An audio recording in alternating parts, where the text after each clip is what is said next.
Hello प्यारे बच्चों, सभी को मेरी तरफ से हमेशा की तरह जय Shri Krishna. Radhe Radhe Radhe Radhe to everyone and welcome to this summary lecture on straight lines. तो आज हम स्ट्रेट लाइंस का समरी लेक्चर देखने वाले हैं, यानी जहां हम पूरी तरीके से स्ट्रेट लाइंस को करने वाले हैं थ्योरेटिकली डीकोड, यानी कि ईच एंड एवरी पॉइंट जो हमने क्लास में पढ़ा है वो यहाँ आपके सामने थ्योरेटिकली रखा जाने वाला है। तो तैयार हो जाइए। हम शुरुआत करेंगे किसके साथ? समरी ऑफ स्ट्रेट लाइंस के साथ, जहां हम बिल्कुल हर चीज बिल्कुल बेसिक से, बिल्कुल ही ज्यादा बेसिक से स्टार्ट करने वाले हैं। Let us start from the very very very very very very basic, that is distance formula से स्टार्ट करते हैं। Let us start with distance formula. तो स्ट्रेट लाइन में आपको पता है कि हमारे पास कोऑर्डिनेट एक्सिस, ये एक्स वाई प्लेन है पूरा, और इसके बीच में अगर मैं दो ये परपेंडिकुलर लाइंस बना दूं, म्यूचुअली परपेंडिकुलर लाइंस, तो ये इस प्लेन को चार हिस्सों में बांटती हैं और यह चारों हिस्से कहलाते हैं फर्स्ट क्वाड्रेंट्स। ये फर्स्ट क्वाड्रेंट, ये सेकंड क्वाड्रेंट, ये है थर्ड क्वाड्रेंट और यह है फोर्थ क्वाड्रेंट कहलाती है। These are all the four quadrants. ये एक्स एक्सिस, ये वाई एक्सिस, और यहां कोई पॉइंट है पी। अगर हम कहें इसके कोऑर्डिनेट्स x, y हैं, तो कोऑर्डिनेट्स का मतलब है इस पॉइंट तक पहुंचने के लिए आपको x एक्सिस पर p चलना, कितना चलना पड़ेगा x एक्सिस पर? सर x चलना पड़ेगा। और y एक्सिस पर कितना चलना पड़ेगा? y एक्सिस के पैरेलल y चलना पड़ेगा। यानी ये x है, ये है y है, तो यह है आप इस पॉइंट p x, y तक पहुंच जाएंगे। तो कोऑर्डिनेट्स एक तरीके से क्या होते हैं? मैथमेटिकल एड्रेस होते हैं किसी पॉइंट का। आपने किसी पॉइंट का एड्रेस देना है तो आप एड्रेस किस फॉर्म में देंगे? बस दो नंबर्स मेंशन कर देंगे x, y। तो जैसे आपने x, y लिखा, ये उसका एड्रेस हो गया। अब उस तक पहुंचा कैसे जाएगा? पहले आप ओरिजिन से x एक्सिस पर चलिए, कितना डिस्टेंस x, और फिर y के पैरेलल चलिए y, तो you will reach that point. So coordinates are nothing but they are the mathematical address of the point. और ओरिजिन क्या है? ओरिजिन जहां ये दोनों के दोनों इंटरसेक्ट करते हैं। बाकी आपको साइन कन्वेंशन पता ही है, इसमें x और y दोनों पॉजिटिव, इसमें x negative y positive, x negative y negative, x positive y negative. Sir बिल्कुल ही बेसिक से एक चीज मैं आपको यहां पर बता रहा हूं। ये चीजें अगर आप चाहें तो नोट डाउन कर लें, चाहे तो छोड़ दीजिए। मेन आता है डिस्टेंस फॉर्मूला। मान लो हमारे पास इस कोऑर्डिनेट प्लेन में, xy प्लेन में हमारे पास दो पॉइंट्स हैं जिनके कोऑर्डिनेट्स हमें मालूम है। इसके कोऑर्डिनेट्स हैं x1 y1, इसके कोऑर्डिनेट्स हैं x2 y2। तो इनके बीच की जो दूरी होगी that is obtained by the distance formula as difference of x coordinates का square plus difference of y coordinates का स्क्वायर और ऊपर स्क्वायर रूट। तो डिस्टेंस फॉर्मूला क्या है? दोनों के x कोऑर्डिनेट्स के का डिफरेंस का स्क्वायर कर दीजिए, दोनों के y कोऑर्डिनेट के डिफरेंस का स्क्वायर कर दीजिए, जोड़ दीजिए और पूरी के ऊपर रूट लगा दीजिए। That will give you the distance between the points a and b। इसमें यह मैटर नहीं करता कि आप x2 में से x1 माइनस करते हैं या x1 में से x2 माइनस करते हैं, इट डज नॉट मैटर। ठीक है ना, ये मैटर नहीं करता। आप x1 में से x2 माइनस कर लो या x2 में से x1 माइनस कर लो। क्यों? होल स्क्वायर लगा है, x1 माइनस x2 का स्क्वायर और x2 माइनस x1 का स्क्वायर सेम होगा। इसी तरह से y1 माइनस y2 का स्क्वायर और y2 माइनस y1 का स्क्वायर सेम रहेगा।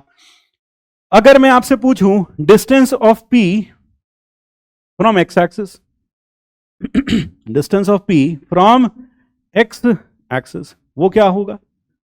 Distance of p from x axis और distance of p from y axis, distance of p from y axis, distance of a p from x axis. बिल्कुल सही कहा आपने, बिल्कुल सही कहा आपने, इट विल बी y और यह होगा x। लेकिन यहां आपने थोड़ी सी गड़बड़ कर दी, मॉड y और मॉड x होगा।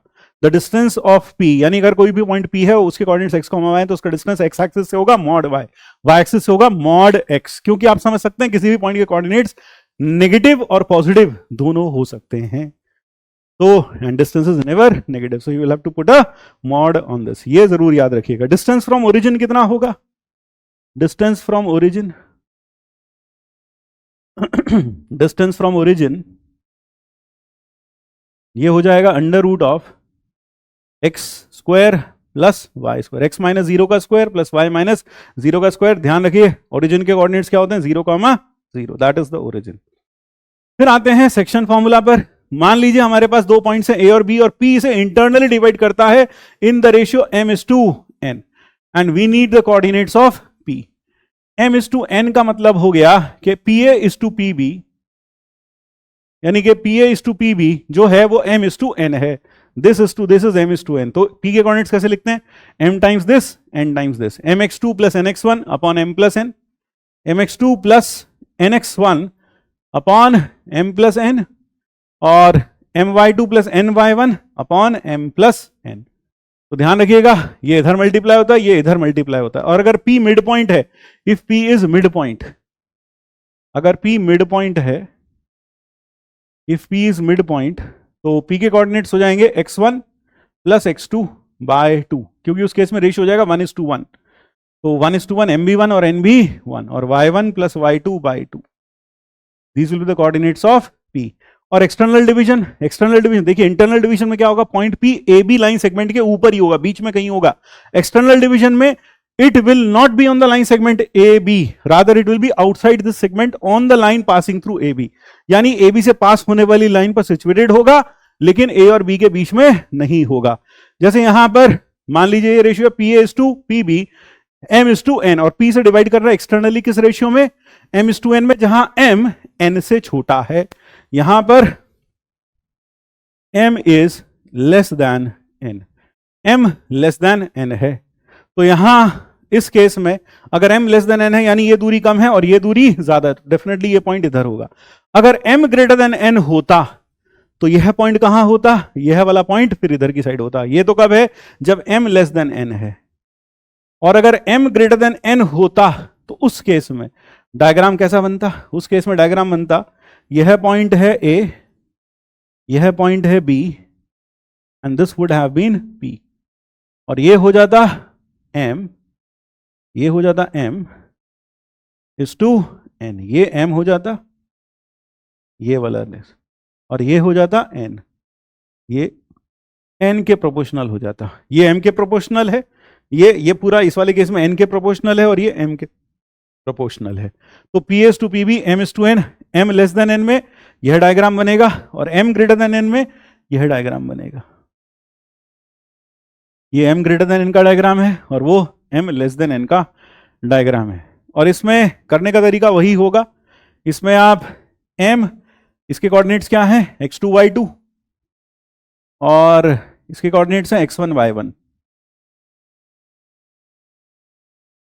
And you will get the coordinates of P as mx2, ये इधर मल्टीप्लाई होगा mx2 minus nx1, my2 minus ny1, ठीक है। तो that is how it will B, दोनों केसेस में ये आएंगे, इसी तरह से कोऑर्डिनेट्स मिलेंगे। तो ध्यान रखिएगा, ये थोड़ा ढंग से लिख देते हैं, ठीक है। These are the coordinates of this. अक्सर देखा है बच्चे इससे एक्सटर्नल डिवीजन से थोड़ा डरते हैं, यूज करने में थोड़ा हिचकिचाते हैं। तो हिचकिचाने की कोई जरूरत आपको बिल्कुल भी नहीं है, बस आपको क्या करना है, m दिस n दिस, ये मल्टीप्लाई करना है इस तरह से। इसी तरह से यहां पर भी m times n times this, m times p, m times b, तो n टाइम्स a, ये ऐसे करना है, n टाइम्स a और m टाइम्स b, यहां भी वही हुआ, m times b, n times a। तो same to same mx2 minus nx1 upon m minus n, my2 minus ny1 upon m minus n। Example के तौर पर एक छोटा सा एग्जाम्पल दे दूं, divide line segment, P divides line segment AB,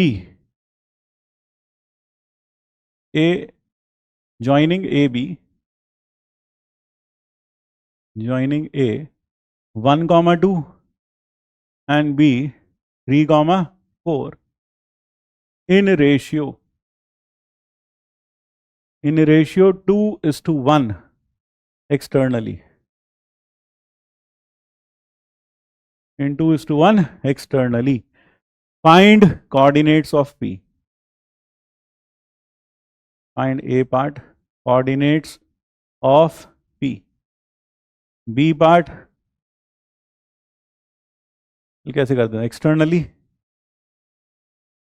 in ratio this. Find coordinates of P if division is external. If division is external, ये better रहेगा आप करके बताएं। और coordinates of P if division is internal. If division is internal. इसका जवाब आप नीचे, मैं नहीं करूंगा बल्कि आप करें, इट वुड बी बेटर कि आप इसे करें, है ना। ये हो गया क्वेश्चन नंबर 1। तो आप इसका जवाब देंगे मुझे नीचे कमेंट बॉक्स में लिख कर। You will give me the answer to this problem in the comment box. ठीक है, कि पी के ए पार्ट का, क्वेश्चन नंबर 1 के ए पार्ट का और बी पार्ट का आंसर क्या है। अच्छा, एक चीज और बता दें, ट्राइसेक्शन पॉइंट, कई बार हमसे ट्राइसेक्शन पॉइंट भी पूछे जाते हैं। तो ये पॉइंट है ए, यह पॉइंट है बी, और हमसे कोई कहे इनके ट्राइसेक्शन पॉइंट। 2024 जेईई मेंस में भी इसके ऊपर प्रॉब्लम आया। ट्राइसेक्शन पॉइंट का मतलब है ऐसे पॉइंट जो इनको 3 इक्वल हिस्सों में बांटते हैं। तो ऐसे पॉइंट हैं P1, ये P2, ऐसे 2 पॉइंट्स आते हैं P1 और P2। P1 divides A be in ratio, किस रेशियो में डिवाइड करता है? In ratio 1:2 internally.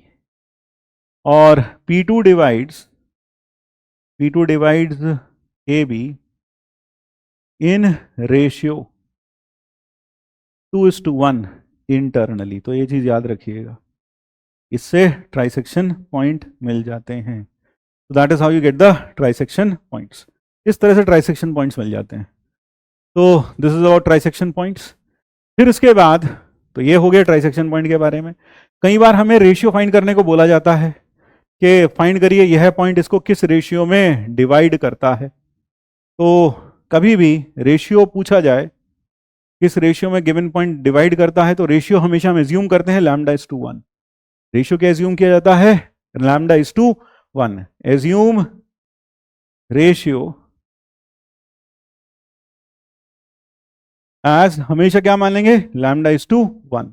और फिर जैसे अगर मान लो आपसे कहा जाए कि ए पॉइंट है, उसके कोऑर्डिनेट्स हैं 1,3 और बी पॉइंट उसके कोऑर्डिनेट्स हैं 6,7 and P divides P 2,1 2,3।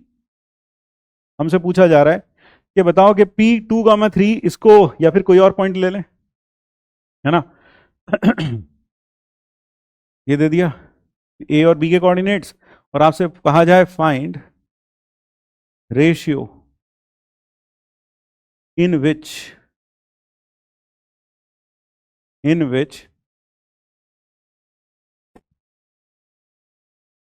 the point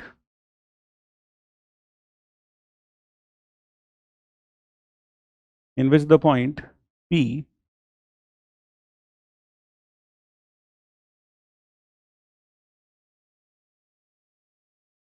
है ना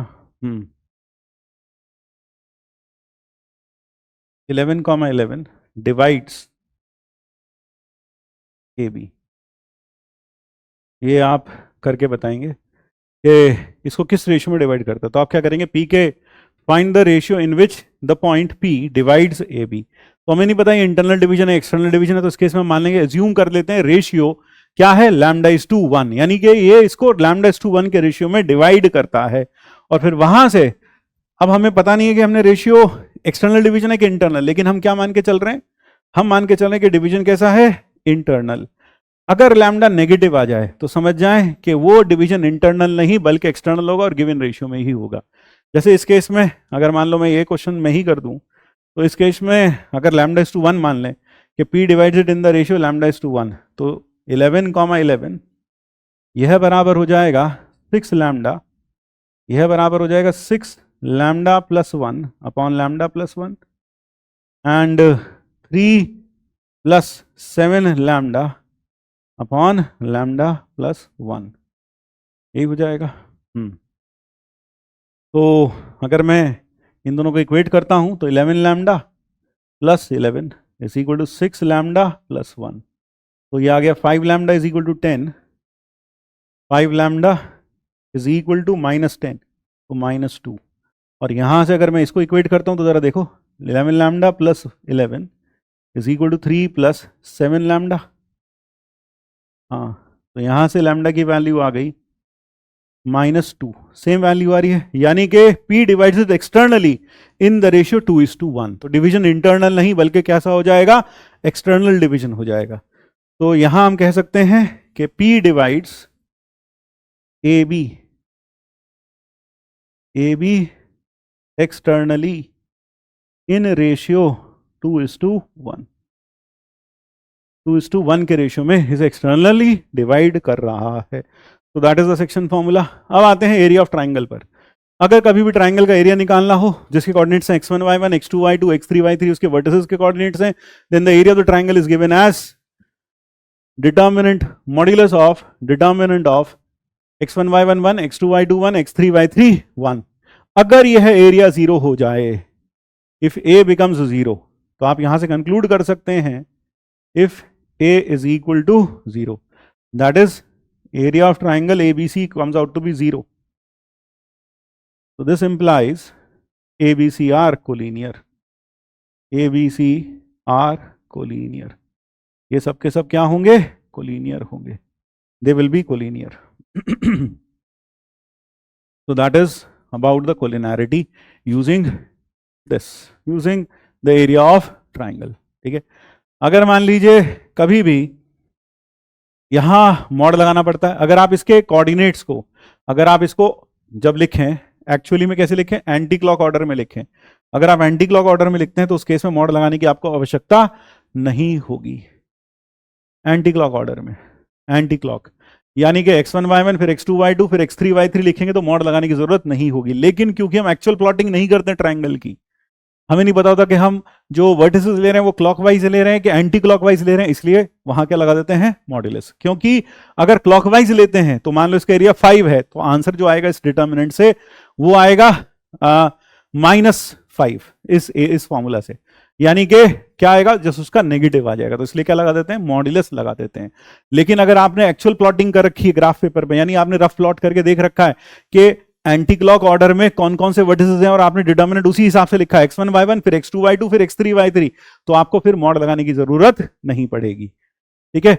इसी तरीके से अगर कभी आपको एन साइडेड पॉलीगन का एरिया निकालना हो, एन साइडेड पॉलीगन का एरिया या क्वाड्रिलेटरल का एरिया निकालना हो या किसी पॉलीगन का एरिया निकालना हो, जैसे मान लीजिए यह एक पॉलीगन हमने बना लिया 5 साइडेड पॉलीगन और यह उसके वर्टिसेस हैं A B is x2 y2 और ये है C x3 y3, ये D x4 y4 और ये x5 y5। For that matter ये कोई भी पॉलीगन हो सकता है। तो आप उस केस में इस डेटा में इसका जो एरिया है, और ये एंटी क्लॉक ऑर्डर में लिखे हुए हैं सबके सब, कैसे ऑर्डर में लिखे हैं, एंटी क्लॉक ऑर्डर में, एंटी क्लॉक ऑर्डर में, एंटी क्लॉक ऑर्डर में।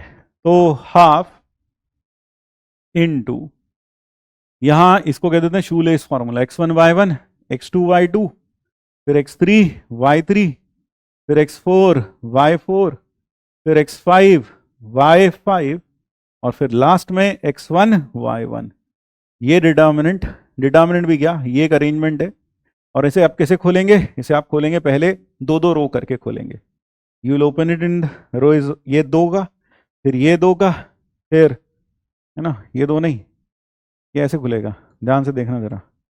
ये खुलेगा कैसे, it will open like this, this into this minus this into this, फिर उसके बाद this into this minus this into this, फिर this into this minus this into this, फिर this into this minus this into this, this into this minus this into this. यानी कि ये कैसे खुलेगा, that will be half of x1 y2 minus x2 y1 फिर plus अगला क्या है x2 y3 minus x3 y2 minus x3 y2, फिर उससे अगला ये हो गया, फिर x3 y4 minus x3 y4 minus x4 y3 फिर plus x4 y x3 y4 हो गया, हाँ x4 y5 minus x4 x5 y4 x5 y4 and lastly x5 y1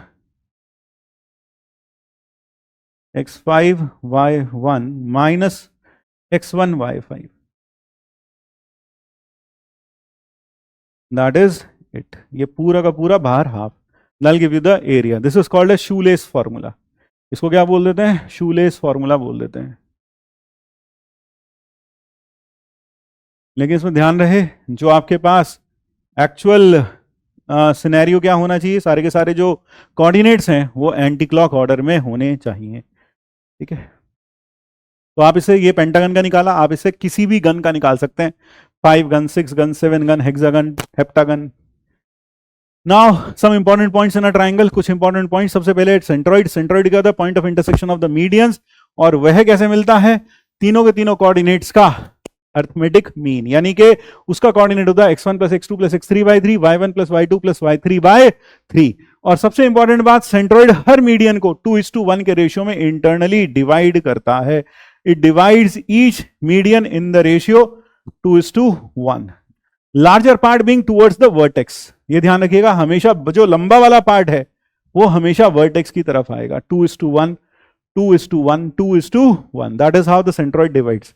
और साथ साथ 3 ट्राइंगल्स का एरिया। कौन से 3 ट्राइंगल्स का एरिया? अगर मैं बात कर रहा हूं AGB, BGC और AGC, इन तीनों ट्राइंगल्स का एरिया बराबर होता है। ठीक है, next is in centre. What is in centre? Point of intersection of angle bisectors, and it is also the centre of the circle, and it is also the centre of the circle touching all the 3 sides. जो तीनों sides को touch करे, ऐसे circle को इन circle बोलते हैं, और इसके सेंटर को इन सेंटर बोलते हैं। और इन सेंटर जो होता है वो एंगल बाइसेक्टर्स का पॉइंट ऑफ इंटरसेक्शन होता है, यानी कि यह सब के सब एंगल बाइसेक्टर्स हैं। These are all the angle bisectors of the angles of a triangle. और ये सब के सब कॉन्करेंट होते हैं, एक ही पॉइंट से जाते हैं, उस पॉइंट का नाम है आई, और वही इस ट्राइंगल का इन सेंटर होता है, और वही उस सर्कल का सेंटर होता है जो तीनों साइड्स को टच करता है। उसके कोऑर्डिनेट्स क्या होते हैं? इसके कोऑर्डिनेट्स होते हैं ax1, bx2, cx3/a + b + c। What is a? a के सामने वाली साइड को हम कहते हैं a, यानी bc को हम कहते हैं a। b के सामने वाली साइड को, यानी कि ac को हम कहते हैं b, और c के सामने वाली साइड को हम कहते हैं c। तो कहने का मतलब है x1 इंटू उसके सामने वाली साइड का लेंथ, फिर x2 इंटू उसके सामने वाली साइड का लेंथ, x3 इंटू उसके सामने वाली साइड का लेंथ। तो ax1, bx2, cx3। तो ध्यान रखिए कैसे इन सेंटर निकाला जाता है। ये कोऑर्डिनेट x1 उसके सामने वाली साइड का लेंथ, फिर प्लस इसका कोऑर्डिनेट x2 उसके सामने वाली साइड का लेंथ, इसके कोऑर्डिनेट मान लो x3 उसके सामने वाली साइड का लेंथ, सबको मल्टीप्लाई करके ऐड करके upon sum of side length, और वही काम बी में करना है। और ध्यान रखिएगा इन सेंटर हमेशा ट्राइंगल के अंदर होता है। Incentre is always an interior point. Next is, तो ये बात यहां पर लिख दूं चाहो तो, incentre and centroid. Incentre and centroid are always interior points, are always lie inside the triangle, always lie inside the triangle। ये कभी भी ट्राइंगल के बाहर नहीं होते, ये हमेशा ट्राइंगल के अंदर ही होते हैं। they are always inside the triangle, they never lie outside the triangle, they are always situated inside the triangle। Circumcentre, circumcentre क्या होता है? Point of intersection of perpendicular bisectors of the sides, यानी perpendicular bisectors of the sides of triangle होता है। यानी आपने एक triangle लिया और उसकी तीनों साइड्स का आपने क्या किया? परपेंडिकुलर बाइसेक्टर बना लिया। You draw the perpendicular bisector of the sides. जैसे मान लो इसका बाइसेक्टर ये बनाया, इसका बाइसेक्टर यहां कहीं बन जाएगा, the bisector is this, and the bisector of this side is this. तो ये तीनों angle bisector, sorry perpendicular bisectors of the sides जो होंगे, जो तीनों साइड्स को परपेंडिकुलरली बाइसेक्ट करेंगे, यानी इसके 90 डिग्री पर होगा, ये भी इसके 90 डिग्री पर होगा, और यह भी इसके 90 डिग्री पर होगा। ये सब के सब एक पॉइंट पर कॉन्करेंट होंगे, यही पॉइंट होगा सर्कम सेंटर। सर्कम सेंटर जो होता है वो एक ऐसे सर्कल का सेंटर होता है जो तीनों वर्टिसेस से पास होता है। यानी कि इन सेंटर क्या था? एक ऐसे सर्कल का सेंटर था जो तीनों साइड्स को टच करता है, और यह जो सर्कम सेंटर है ये एक ऐसे सर्कल का सेंटर है जो तीनों वर्टिसेस से पास करता है। So it is also the centre of the circle which passes through all the 3 vertices of the triangle. जो ट्राइंगल के तीनों वर्टिसेस से होकर जाता है, यह उस सर्कल का भी सेंटर होता है। So it is the centre of the circle which passes through all the three vertices. अगर यह ऐसे सर्कल का सेंटर है तो डेफिनेटली इसकी दूरी ओ ए से, बी से और सी से, इसके सेंटर की दूरी तीनों से बराबर होगी। और इसी फैक्ट का यूज हम करते हैं सर्कम सेंटर के कोऑर्डिनेट्स फाइंड आउट करने में। तो कभी भी आपको सर्कम सेंटर फाइंड करना हो तो उसका फॉर्मूला यह है x1 sin 2a, x2 sin 2b, x3 sin 2c। यह फॉर्मूला यूजेबल नहीं है क्योंकि किसी भी ट्राइंगल में sin 2a, sin 2b, sin 2c की वैल्यू निकालना कोऑर्डिनेट ज्योमेट्री के माध्यम से थोड़ा टफ हो सकता है। तो इसलिए हम क्या यूज करते हैं, वी यूज दिस। तो अगर मान लीजिए आपको ट्राइंगल के वर्टिसेस के कोऑर्डिनेट्स पता हैं और आपको उसका सर्कम सेंटर निकालना है, तो सर्कम सेंटर क्या मान लेंगे, let circumcentre be h comma K. Circumcentre क्या मान लेंगे, h कॉमा के। और मान लो आपको उसके तीनों वर्टिसेस पता हैं, फिर आप क्या लगाओगे, ओ ए का square is equal to O B का square is equal to O C का स्क्वायर। h क्या है, h तो o के कोऑर्डिनेट्स क्या है, h कॉमा के। सो यानी ये o के कोऑर्डिनेट्स हैं, these are equivalent to point o। तो ये o के कोऑर्डिनेट्स हैं। तो अब आप o से a की दूरी, o से b की दूरी और o से c की दूरी को इक्वेट कर दीजिए। यहां से h और k में दो रिलेशन मिल जाएंगे। एक तो कहां से मिल जाएगा, एक इन दोनों से मिल जाएगा और फिर एक इन दोनों से मिल जाएगा। Get relations in h and k, in h and k। कितने रिलेशन मिल जाएंगे, दो रिलेशन मिल जाएंगे। Get two relations in h and k। उन दोनों को क्या करेंगे, solve and get h comma k। आप उन दोनों को सॉल्व करिए और h और k की वैल्यू वहां से इवैल्यूएट करिए। ध्यान रखिए ये बहुत इंपॉर्टेंट पार्ट है, जेईई मेंस का पसंदीदा पार्ट है, जहां पर वो centroid, incentre, circum centre अक्सर पूछता रहता है। तो ये चीज याद रखिएगा। Circum centre of a right angled, circum centre of acute triangle हमेशा ट्राइंगल के अंदर होता है, ऑब्ट्यूस एंगल का बाहर होता है।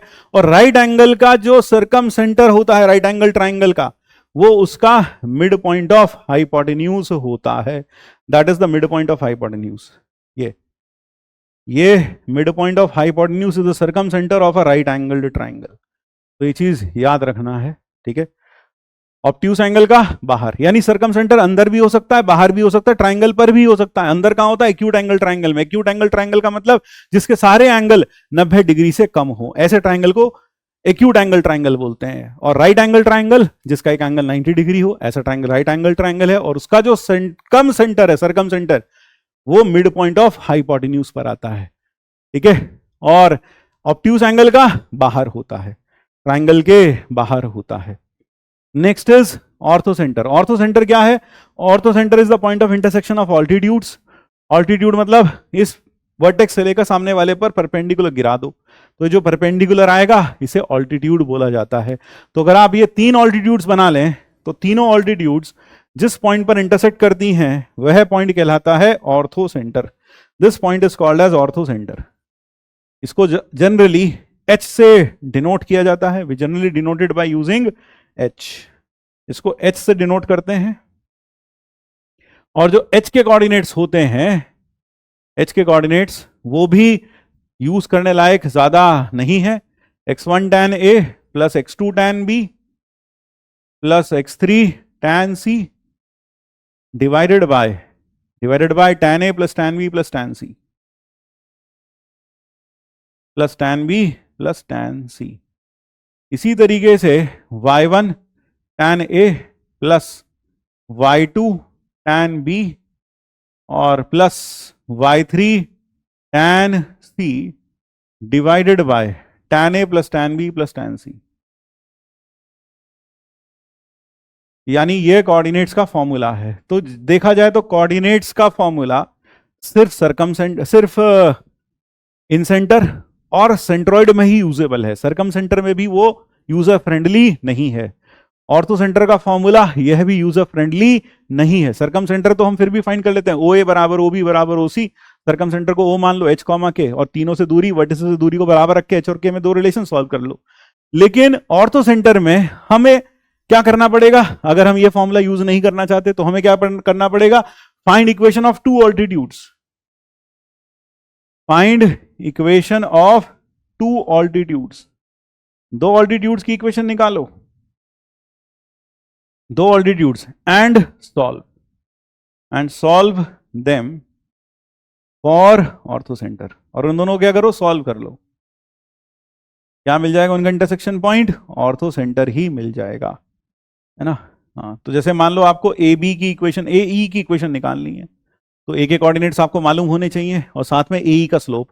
अगर आपको बीई का बीसी का स्लोप मालूम है तो एई का स्लोप इंटू बीसी का स्लोप, इनका प्रोडक्ट -1 होगा, तो वहां से आप स्लोप तो आपको पता चल गया, पॉइंट पता चल गया, एई की इक्वेशन आ जाएगी। तो आपको बीसी का स्लोप चाहिए, बीसी का स्लोप मिल गया, बीसी का स्लोप क्वेश्चन में गिवन होगा, वहां से एई का स्लोप आ जाएगा, क्योंकि दोनों के स्लोप्स का product -1, they are perpendicular to each other, और फिर ए से पास करती है तो आप स्लोप पॉइंट फॉर्म लगा के निकाल सकते हैं उसकी इक्वेशन। इसी तरह से सी डी की इक्वेशन निकाल लो और फिर दोनों को सॉल्व कर लो, you will get the coordinates of orthocentre. ये कोऑर्डिनेट्स ऑफ ऑर्थो सेंटर हो जाएंगे, ठीक है। और यहां ये पूरा का पूरा समरी अच्छे से रखी है। Incentre centroid always lie inside the triangle, ये मैं ऑलरेडी बता चुका हूं। Circumcentre orthocentre lie inside acute angle triangle, orthocentre और circumcentre acute angle triangle के अंदर ही लाई करते हैं, और ऑब्ट्यूस एंगल के लिए बाहर लाई करते हैं। तो ध्यान रखिए, ऑब्ट्यूस एंगल ट्राइंगल में सर्कम सेंटर भी बाहर होता है और ऑर्थो सेंटर भी बाहर होता है। अगर ट्राइंगल इक्विलेटरल है, अगर ट्राइंगल इक्विलेटरल है तो सेंट्रॉइड, इन सेंटर और सर्कम सेंटर ये सब के सब कोइंसाइड करते हैं, ठीक है। हाँ, राइट एंगल ट्राइंगल में एक चीज और बता दूं, यहां पर राइट एंगल ट्राइंगल में जो ऑर्थो सेंटर होता है, in a right angle triangle, in a right angled triangle, in a right angle triangle, orthocentre lies, orthocentre lies at the vertex, lies at the vertex at which 90 degree is located, at which 90 degree lies। यानी कि जहां पर 90 degree बना होता है वहीं पर orthocentre होता है। यानी अगर ये राइट एंगल ट्राइंगल है और ये ट्राइंगल है ए बी सी, तो ये 90 डिग्री ऑर्थो सेंटर ए ही हो जाएगा, ऑर्थो सेंटर इसमें ए ही हो जाएगा। राइट एंगल ट्राइंगल में ortho centre lies at the vertex eight which 90 degree lies. फिर इक्विलेटरल ट्राइंगल में सब कोइंसाइड करते हैं, ठीक है।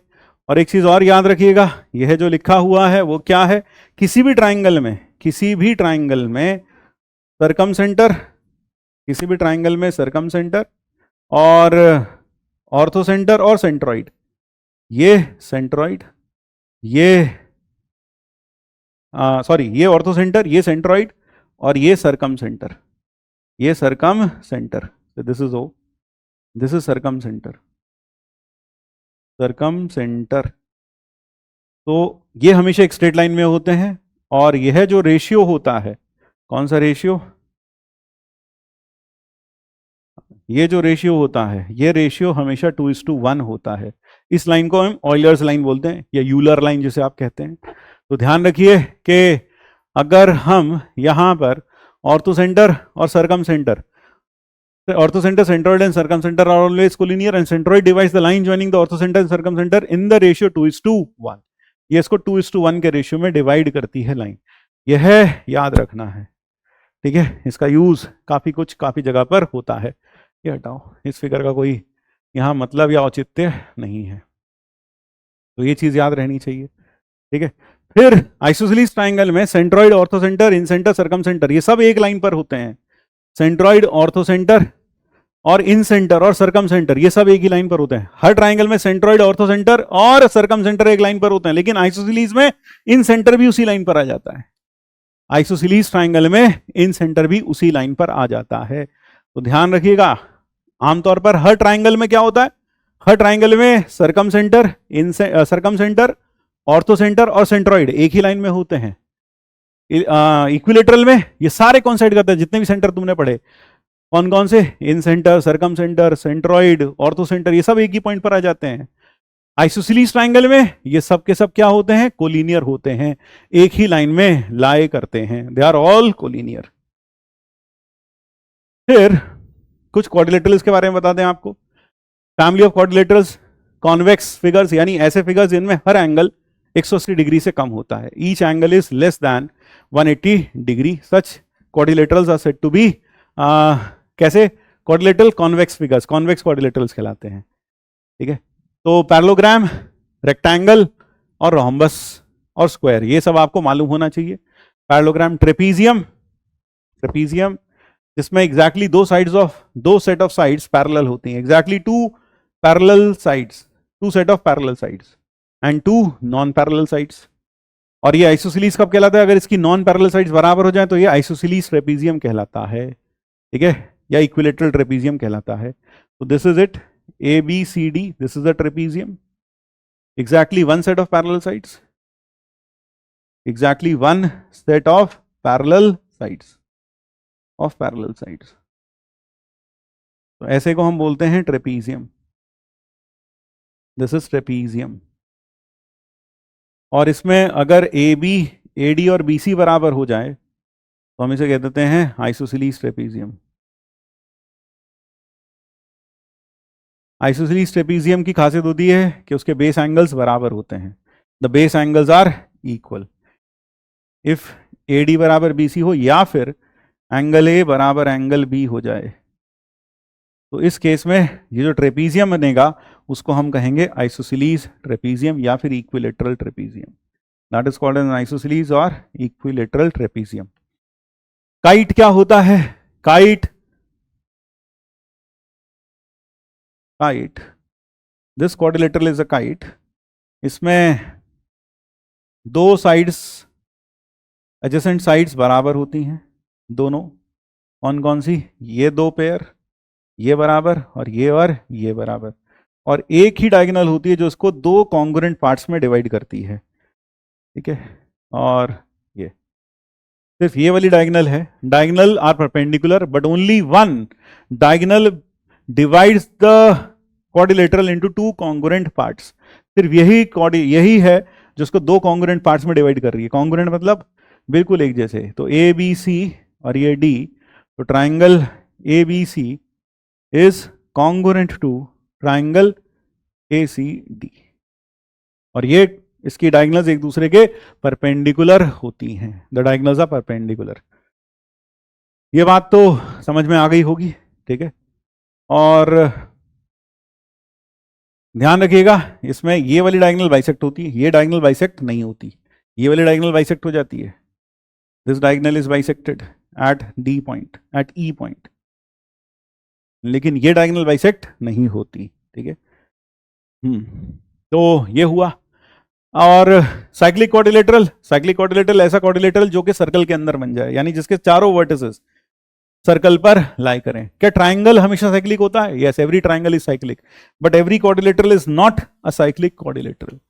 हर क्वाड्रिलेटरल साइक्लिक हो ऐसा जरूरी नहीं है, ऐसा जरूरी नहीं है। तो एवरी क्वाड्रिलेटरल में not be cyclic but every triangle is cyclic.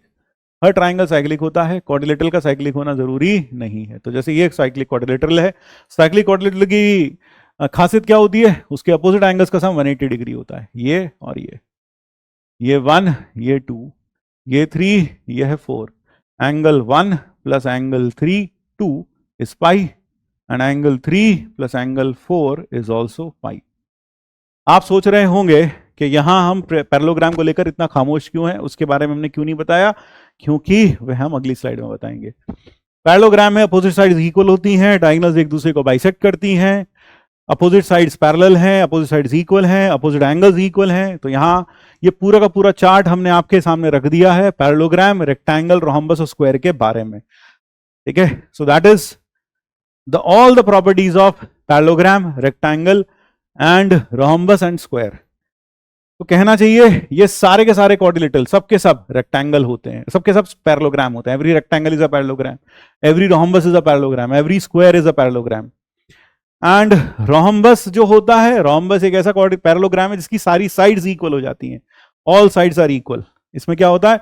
इसमें सारी साइड्स इक्वल हो जाती हैं रोम्बस में, all sides are equal, all sides are equal, all sides are equal। इसमें सारी साइड्स इक्वल हो जाती हैं। स्क्वायर में भी यही होता है, लेकिन स्क्वायर में एक एडिशनल प्रॉपर्टी होती है, each angle is 90 degree, each angle is 90 degree. और रेक्टेंगल में क्या होता है, ईच एंगल इज 90 डिग्री बस, इसकी सारी साइड्स बराबर नहीं होती, जरूरी नहीं है, each angle is 90 degree, each angle is 90 degree. Square एक तरीके से देखा जाए तो उसमें रोम्बस की भी खासियत है, रेक्टेंगल की भी खासियत है। रेक्टेंगल की दोनों डायगोनल्स बराबर होती हैं, डायगोनल्स आर इक्वल।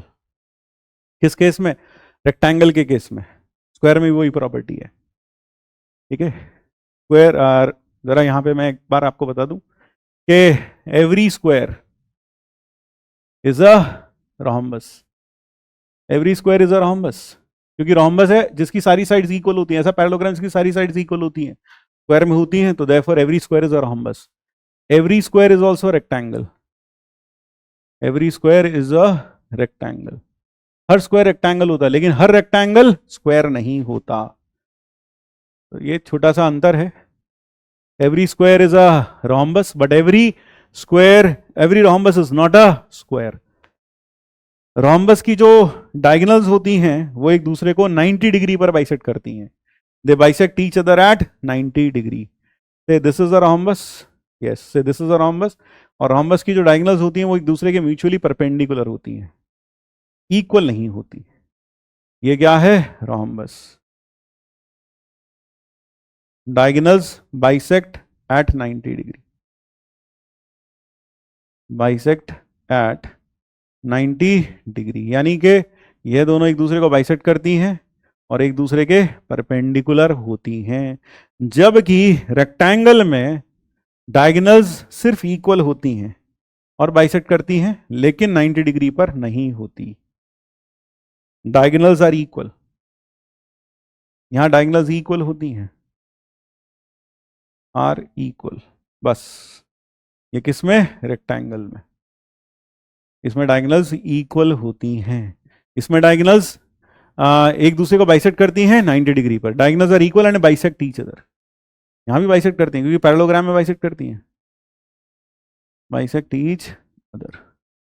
तो दोनों में फर्क आपको दिखता है, यहां डायगोनल्स परपेंडिकुलर हैं, इक्वल नहीं है, बाइसेक्ट करती हैं। यहां डायगोनल्स इक्वल हैं, 90 डिग्री पर नहीं है, लेकिन बाइसेक्ट करती हैं। और इन दोनों को मिलाकर जो बनता है दैट इज अ स्क्वायर। तो स्क्वायर में दोनों खासियत आ जाती हैं। Square has all the qualities of a rhombus as well as a rectangle. तो कहना चाहिए इसकी डायगोनल्स इक्वल भी होती हैं, diagonals are equal and bisect each other at 90 degree. इसमें दोनों की खासियत आ जाती है। This is a square, diagonals equal, diagonals equal and bisect each other at 90 degree, each other at 90 degree. So remember this, ठीक है। इसका जो एरिया होता है वो होता है हाफ डायगोनल 1 इंटू डायगोनल 2। इसका जो एरिया होता है वो होता है, सब जानते हैं, बचपन में पढ़ा है, लेंथ इंटू ब्रेथ। इसका जो एरिया होता है वो होता है साइड का स्क्वायर, होता है साइड का square, that is the area of a square, ठीक है। तो ये याद रखेंगे।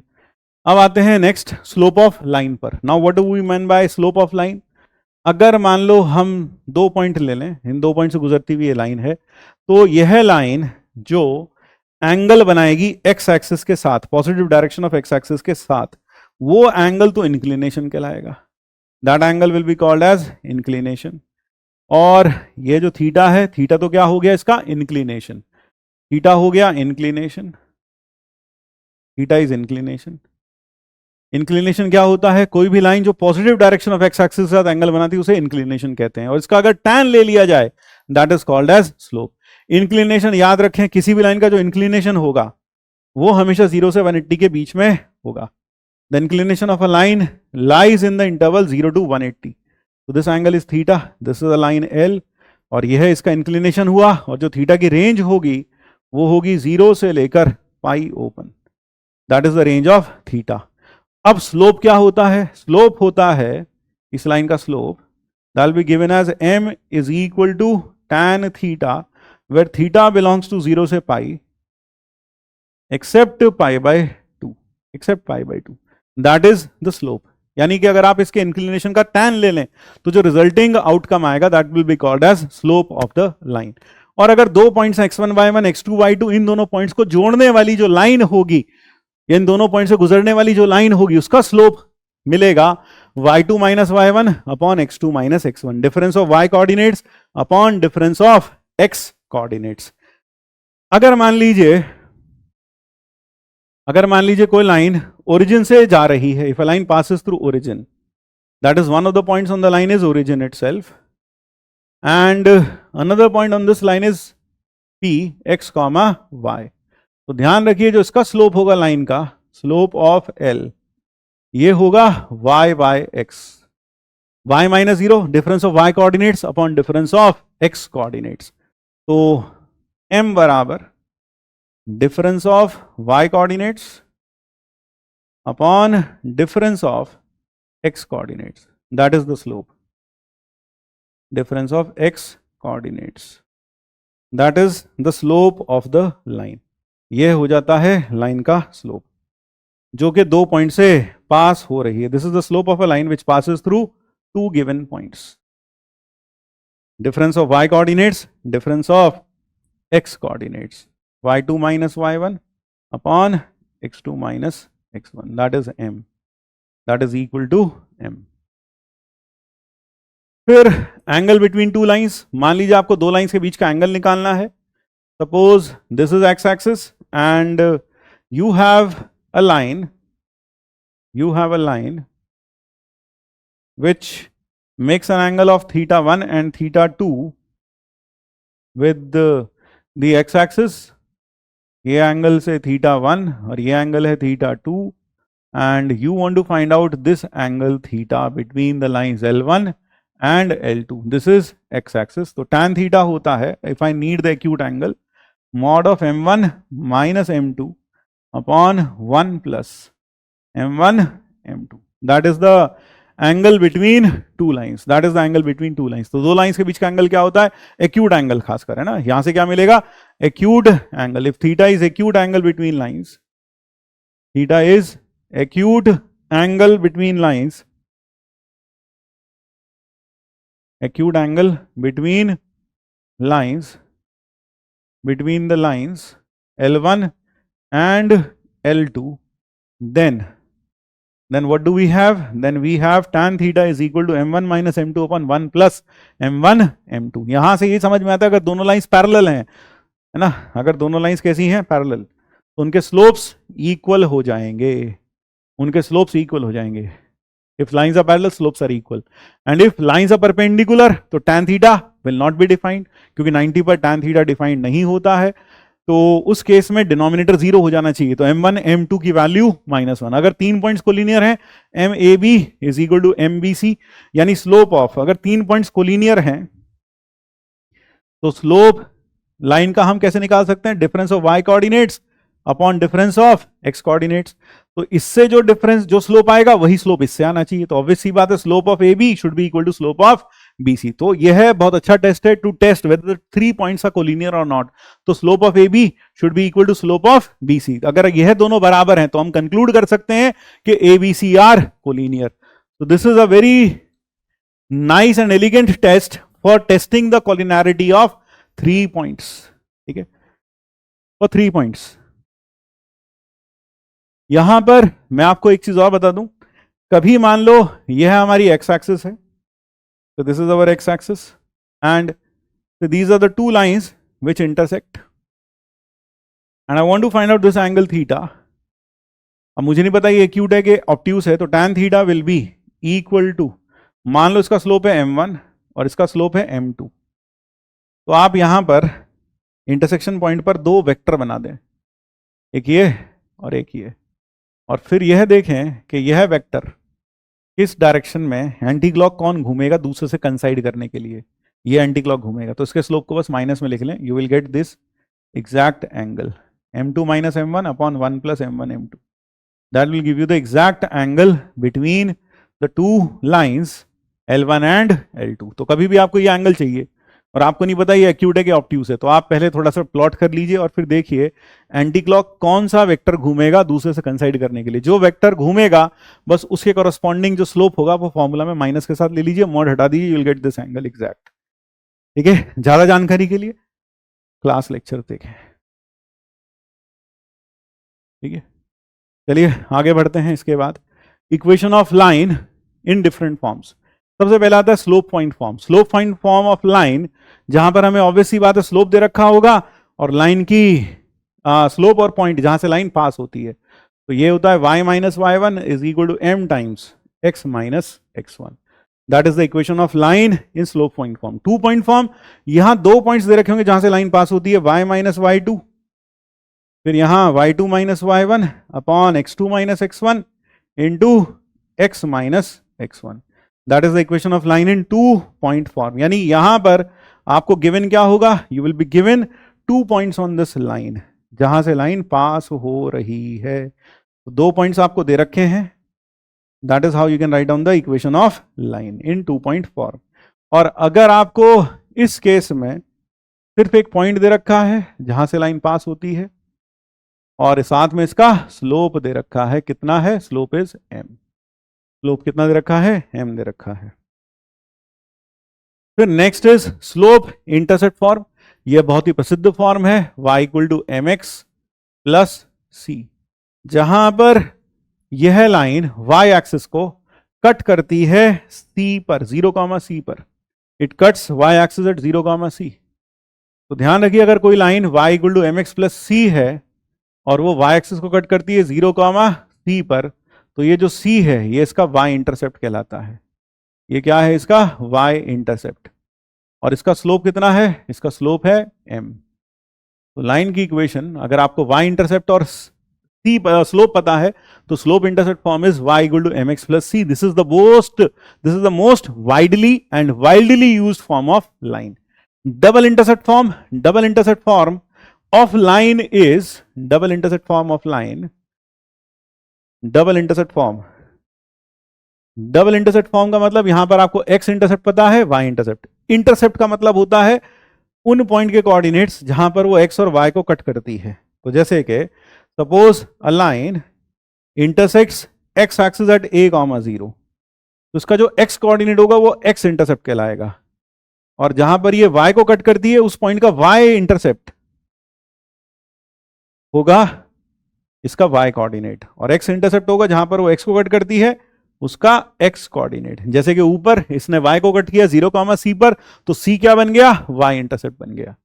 ठीक है, तो इस केस में जो लाइन की इक्वेशन होती है that is x upon a plus y upon b is equal to 1। That is the equation of line in intercept form.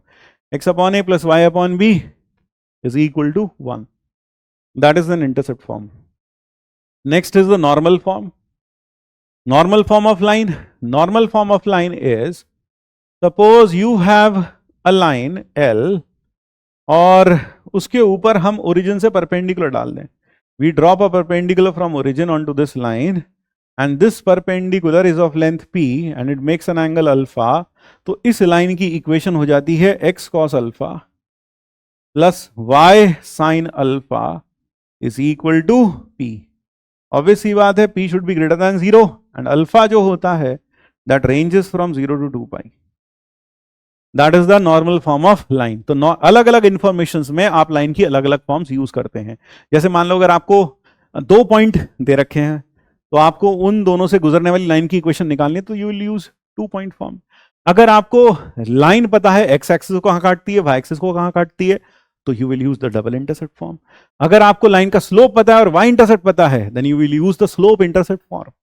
अगर आपको लाइन पर ओरिजिन से डला हुआ परपेंडिकुलर का लेंथ पता है और वह परपेंडिकुलर पॉजिटिव x के साथ कितना एंगल बनाता है वह पता है, then you will use the normal form. यानी कहने का मतलब है under different set of information given in the problem we will use different set of equations of the line. तो ये जितनी भी फॉर्म्स हैं ये अलग अलग इंफॉर्मेशन जो क्वेश्चन में दी होती है उसके हिसाब से यूज करते हैं। Next is the parametric form. Now the parametric form is, suppose this is the x axis and a line has an inclination L, यह लाइन है जिसका inclination a line L has an inclination से theta and the line passes through the point x1 y1। वैसे तो मैं इसका equation सीधा सीधा फाइंड आउट कर सकता हूं with the help of slope point form, क्योंकि मुझे पॉइंट पता है, जब इंक्लिनेशन पता है तो tan थीटा पता चल जाएगा, तो वहां से स्लोप पॉइंट फॉर्म से इसकी इक्वेशन आ जाएगी। लेकिन पैरामीट्रिक फॉर्म इसलिए स्पेशल बन जाती है, और ये क्या होती है, x minus x1 upon cos theta, y minus y1 upon sine theta. अगर मैं इसको r के बराबर रखता हूं, तो मुझे इस लाइन पर, इसी लाइन पर जो r की दूरी पर पॉइंट सिचुएटेड होगा, इससे r की दूरी पर पॉइंट सिचुएटेड होगा, इससे मुझे उसके कोऑर्डिनेट्स मिल जाएंगे। यानी p के कोऑर्डिनेट्स क्या हो जाएंगे, x1 plus r cos theta, और y कोऑर्डिनेट हो जाएगा y1 plus r sine theta. अगर r लेता हूं पॉजिटिव, r पॉजिटिव, तो पॉइंट मिलेगा अपवर्ड डायरेक्शन में, और अगर मैं r को लेता हूं नेगेटिव, अगर मैं r को कैसे लेता हूं, नेगेटिव, तो जो पॉइंट मिलेगा वो मिलेगा डाउनवर्ड डायरेक्शन में। The point will be obtained in the downward direction. तो पॉइंट कहां मिलेगा, नीचे की डायरेक्शन में। तो जैसे मान लो हमने इसे 2 के बराबर रखा, तो हमें x1 y1 से 2 यूनिट्स की दूरी पर ऊपर की दिशा में जो लाइन पर पॉइंट होगा उसके कोऑर्डिनेट्स मिल जाएंगे। और अगर मैंने इसे -2 रखा, तो मुझे इस पॉइंट से 2 की दूरी पर नीचे की डायरेक्शन में जो कोऑर्डिनेट्स होंगे पॉइंट के, वह मिल जाएंगे इसी लाइन पर। तो यह जो फॉर्म है, ये कहां यूजफुल है, यह फॉर्म वहां यूजफुल है जहां आपको उसी लाइन पर एक गिवन पॉइंट से निश्चित दूरी पर किसी पॉइंट के कोऑर्डिनेट चाहिए होते हैं। So where is it useful, it is mainly useful when you need the coordinates of a point which is situated at a fixed distance from a given point on that very line। उसी line पर एक ऐसे point के coordinates चाहिए होते हैं जिसकी दूरी इस निश्चित पॉइंट से कुछ दे रखी हो, 5 सेंटीमीटर, 5 यूनिट, 6 यूनिट, तो आप वहां पर इसका यूज कर सकते हैं। ठीक है, ज्यादा अच्छा होगा इसके ऊपर जाकर अभी लेक्चर में कुछ प्रॉब्लम्स प्रैक्टिस कर लें, तो आपको यह फॉर्म्स बहुत अच्छे से समझ में आ जाएंगी। यहां हमने आपको एक एक फॉर्म बता दी। आर पॉजिटिव में ऊपर की दिशा में मिलता है, आर नेगेटिव में नीचे की दिशा में पॉइंट मिलता है। Next is the general form. The general form of line is ax plus by plus c is equal to 0. That is linear relation in x and y. Linear relation in x comma y होता है line. तो every linear relation in x and y gives you a line.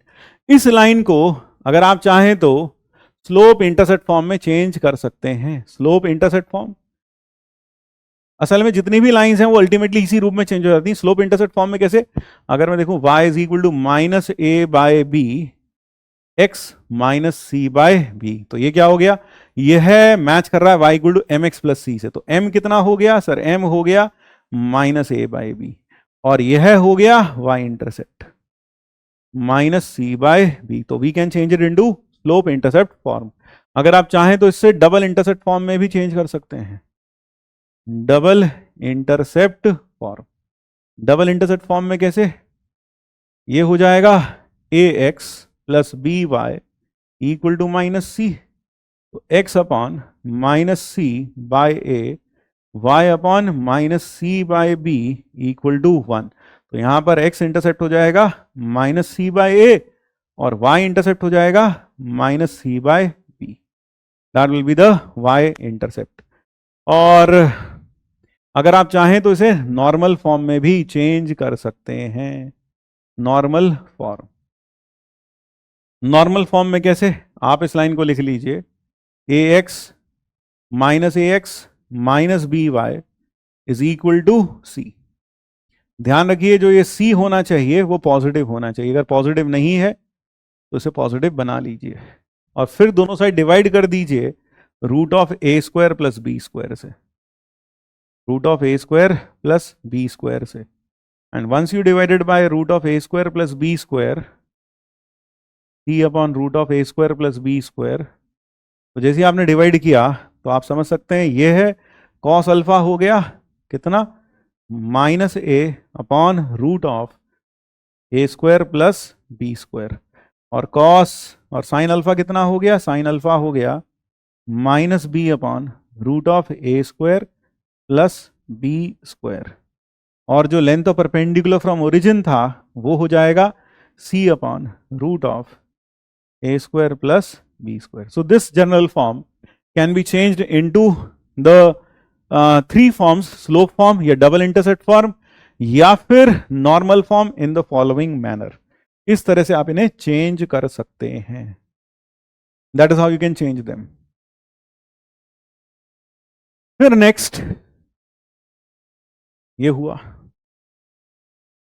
फिर next हम बात करते हैं, कभी भी इस लाइन के पैरेलल लाइन आपको लिखनी है, A x plus B Y plus C के पैरेलल लाइन अगर आपको लिखनी है तो आप पैरेलल लाइन सीधा सीधा लिख सकते हैं, ए एक्स प्लस बी वाई ज्यों का त्यों प्लस लैम्डा, बस कांस्टेंट टर्म बदल दीजिए, यानी कि ये ऐसे का ऐसे ही रखिए प्लस ये कांस्टेंट बदल दीजिए. अगर इसके परपेंडिकुलर लाइन लिखनी है तो परपेंडिकुलर लाइन में क्या करते हैं, इन दोनों को इंटरचेंज कर दीजिए और ए का जो साइन है बस उसका अपोजिट साइन यहां बीच में ले लीजिए. इन दोनों को इंटरचेंज किया, ए का जो साइन था उसका अपोजिट साइन हमने यहां लिख लिया. That is how you write down the line.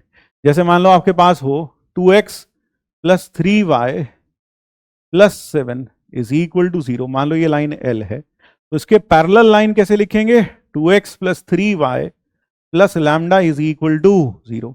इसके परपेंडिकुलर लाइन कैसे लिखेंगे, इन दोनों को इंटरचेंज किया, 3x यहां 2y plus lambda equal to 0, और बीच में 2 का साइन कैसा था, पॉजिटिव, तो ये क्या आ जाएगा, negative. So that is how you can write down the line perpendicular to this given line.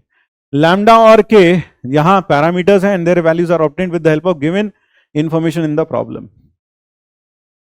फिर अगर मान लीजिए आपको दो लाइंस दे रखी हैं और यह दो लाइंस हैं और यह दो लाइंस पैरेलल कब होंगी, हमें पता है दो लाइंस पैरेलल तब होती हैं जब दोनों के स्लोप्स बराबर होते हैं, when their slopes are equal. यहां एक चीज और बता दूं, A x plus B Y plus C बराबर 0, इस लाइन का स्लोप, इसका जो स्लोप होता है वो होता है माइनस ए बाय बी, यानी कोएफिशिएंट ऑफ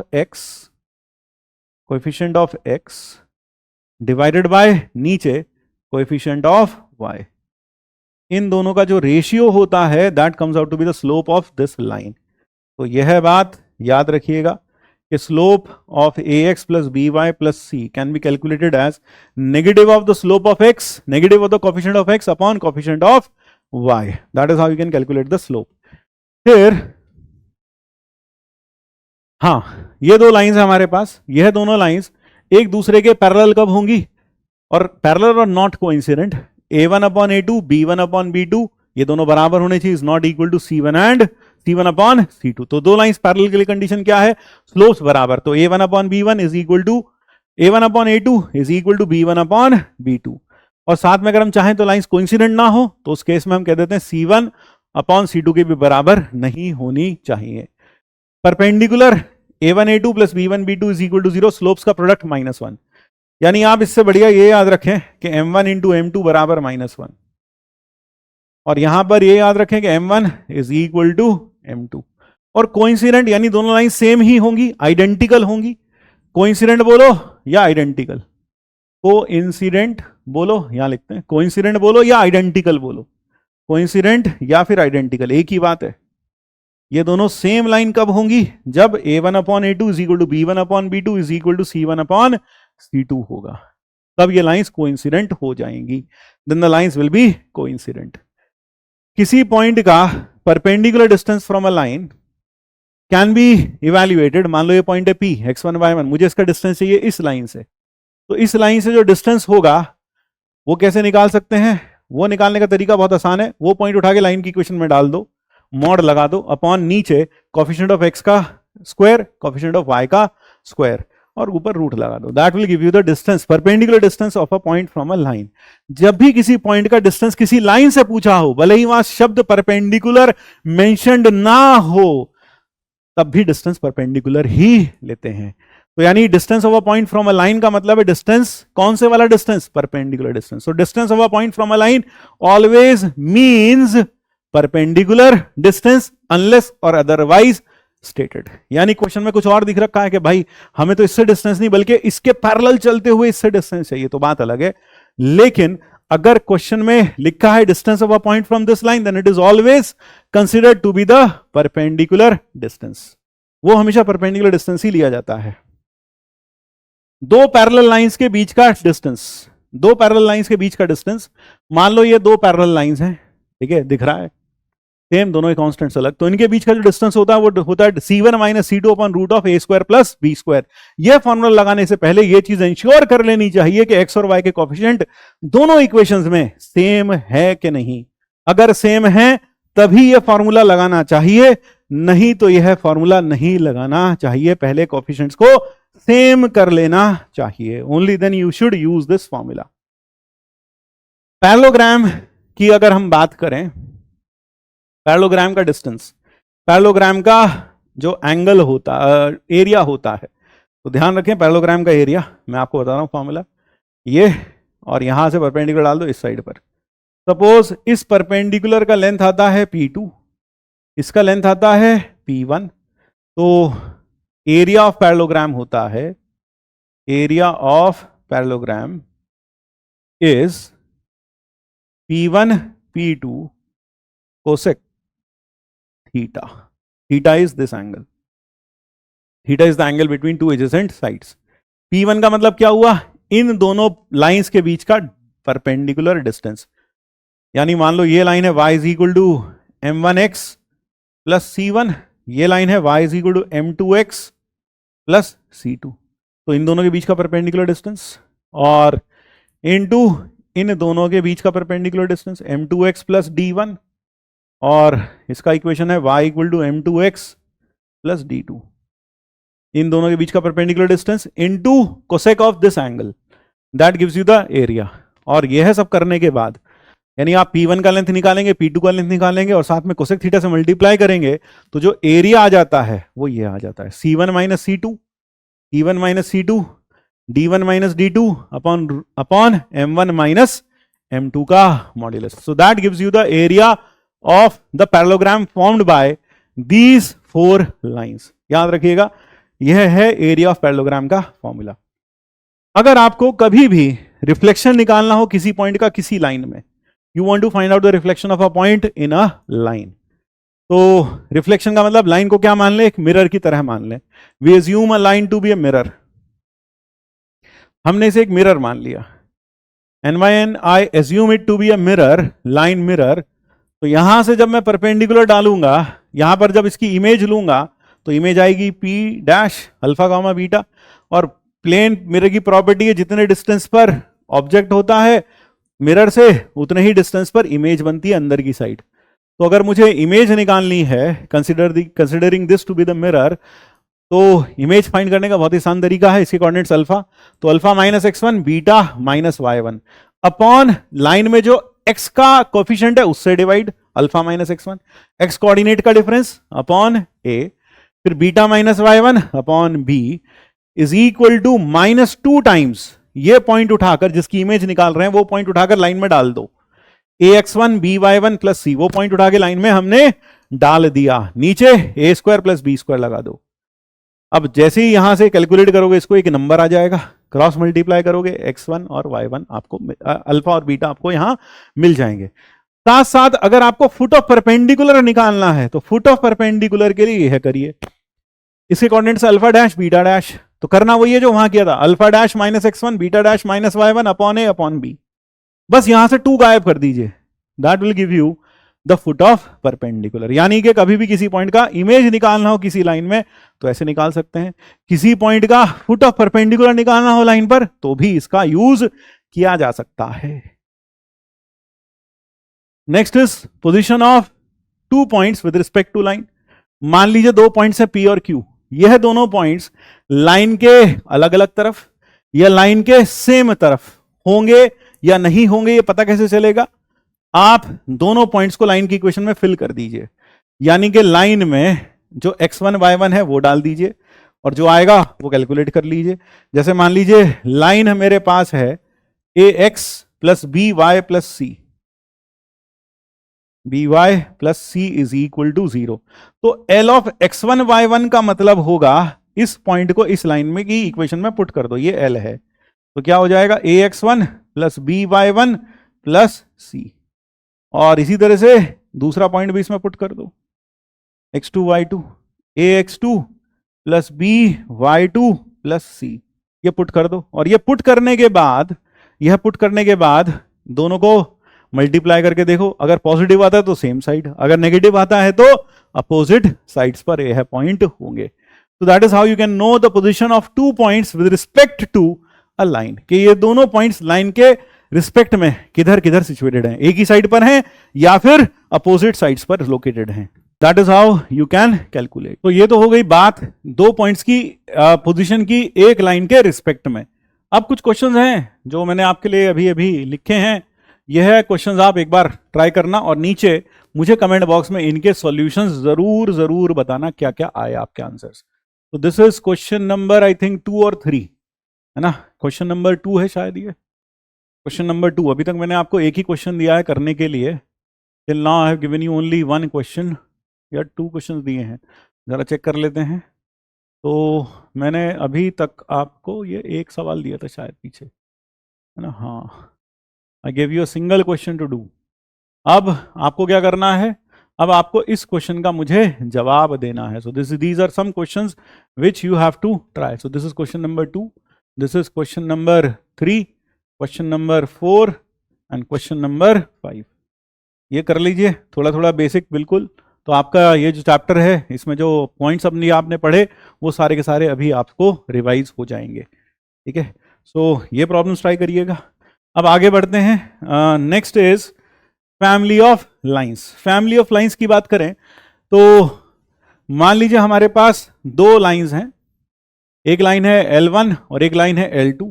तो इनके इंटरसेक्शन से पास होने वाली लाइंस की पूरी family A2x B2y C2 is equal to 0 और A1x plus B1y plus C1 is equal to 0।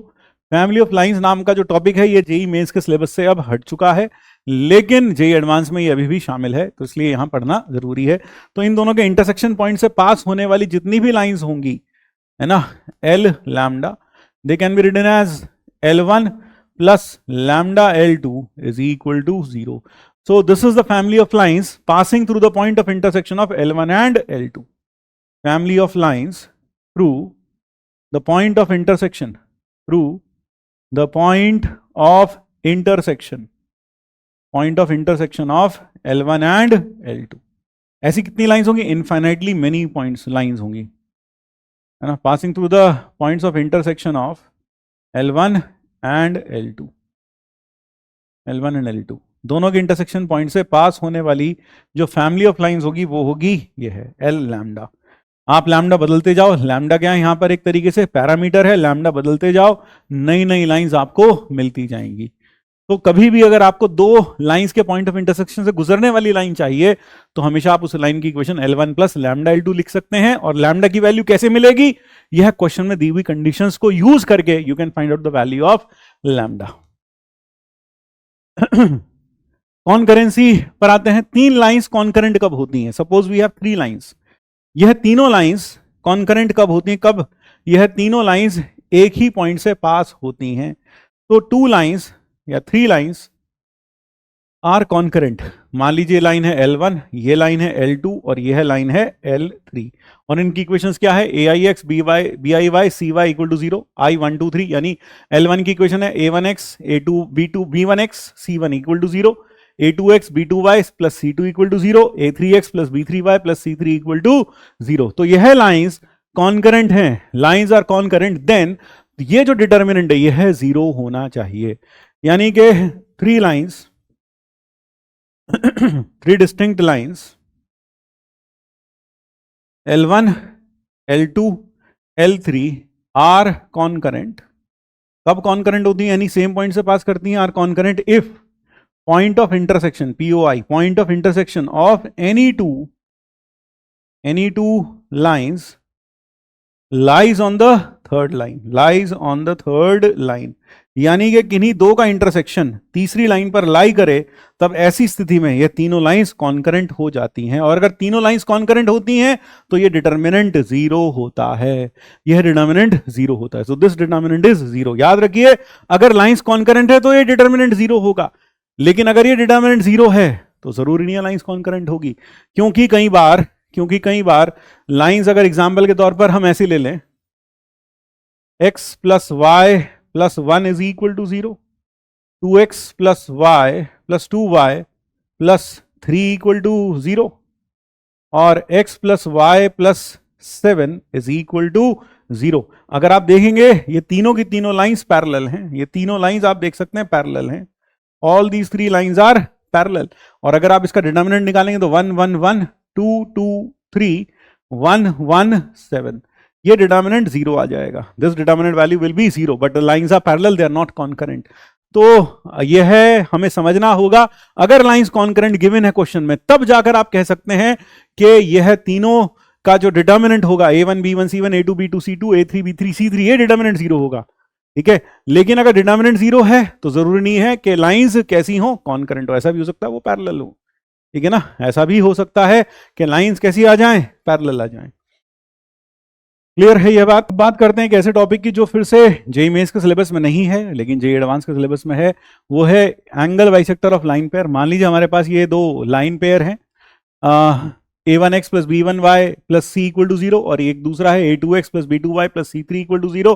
तो इनके जो एंगल बाइसेक्टर्स हैं, यानी इनके बीच का जो एंगल है, उनके जो बाइसेक्टर्स हैं, अगर हमें उनकी इक्वेशंस चाहिए, we need the angle bisectors, यानी कि ये एंगल बाइसेक्टर एक और ये दूसरा बाइसेक्टर है, सो this is b1 and this is b2। मुझे इन दोनों एंगल बाइसेक्टर्स की इक्वेशन चाहिए। ये लाइन है L1 और ये लाइन है L2। एंगल बाइसेक्टर यानी वो इस एंगल को बाइसेक्ट कर रही हैं। I need the equation of these two angle bisectors, then the equation of these angle bisectors given as a1x plus b1y plus c1 upon root of a1 square plus b2 square और a2x equal to plus minus. Basically करना क्या है कि यहां से अगर मैं इस पर परपेंडिकुलर ड्रॉप करूं या फिर इस पर परपेंडिकुलर ड्रॉप करूं, तो दोनों परपेंडिकुलर्स का लेंथ कैसा आना चाहिए, the length of both the perpendiculars should be equal. तो यहां पर बेसिकली ये एंगल बाइसेक्टर की प्रॉपर्टी है कि एंगल बाइसेक्टर के किसी भी पॉइंट से अगर आप परपेंडिकुलर्स ड्रॉप करते हैं दोनों लाइंस पर, then the length of these perpendiculars always come out to be equal. तो ये लेंथ को अगर आप इक्वल रखते हैं, ये पॉइंट है P और ये x, y, तो इस पर लेंथ ऑफ परपेंडिकुलर निकाला वो ये आ गया, इस पर लेंथ ऑफ परपेंडिकुलर निकाला वो आ गया, दोनों को मॉड हटाया दोनों साइड से तो प्लस माइनस आ गया। That gives you the equation of angle bisectors of the line pair. तो कभी भी एंगल बाइसेक्टर्स निकालने हो तो ऐसे निकाले जा सकते हैं। अब इसमें कई बार हमसे पूछ लिया जाता है कि बाइसेक्टर ऑफ एक्यूट एंगल या ऑब्ट्यूस एंगल बताइए कौन सा है, इनमें से कौन सा बाइसेक्टर है b1 b2 में से जो एक्यूट एंगल और ऑब्ट्यूस एंगल्स को बाइसेक्ट करते हैं। क्योंकि यहां में दोनों एंगल बाइसेक्टर्स मिलेंगे लेकिन हमें यह नहीं पता चलेगा कौन सा एक्यूट एंगल को और कौन सा ऑब्ट्यूस एंगल को बाइसेक्ट करता है। जैसे मान लीजिए आपके पास दो लाइंस हैं, इनके बीच का एक एंगल 60 डिग्री है और एक एंगल 120 डिग्री है। एक बाइसेक्टर ऐसा होगा जो 60 वाले को बाइसेक्ट करेगा और एक ऐसा होगा जो 120 डिग्री को बाइसेक्ट करेगा। ये होगा ऑब्ट्यूस एंगल बाइसेक्टर और यह वाला कहलाएगा एक्यूट एंगल बाइसेक्टर, यानी जो 90 से कम वाले एंगल को बाइसेक्ट कर रहा है वो एक्यूट एंगल बाइसेक्टर, जो 90 से ज्यादा वाले एंगल को बाइसेक्ट कर रहा है उसे हम कहते हैं ऑब्ट्यूस एंगल बाइसेक्टर। यहां एक इंपॉर्टेंट बात और बताता चलूं आपको, ध्यान रखिए, एंगल बाइसेक्टर्स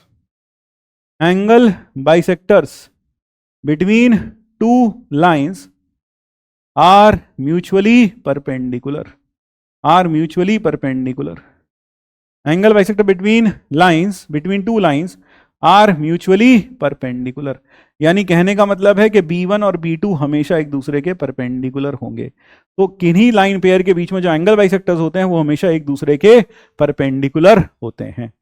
अब वही सवाल पर वापस आते हैं कि कैसे हमें एक्यूट और ऑब्ट्यूस एंगल बाइसेक्टर मिलेंगे। तो मान लीजिए मेरे पास ये दो लाइंस हैं,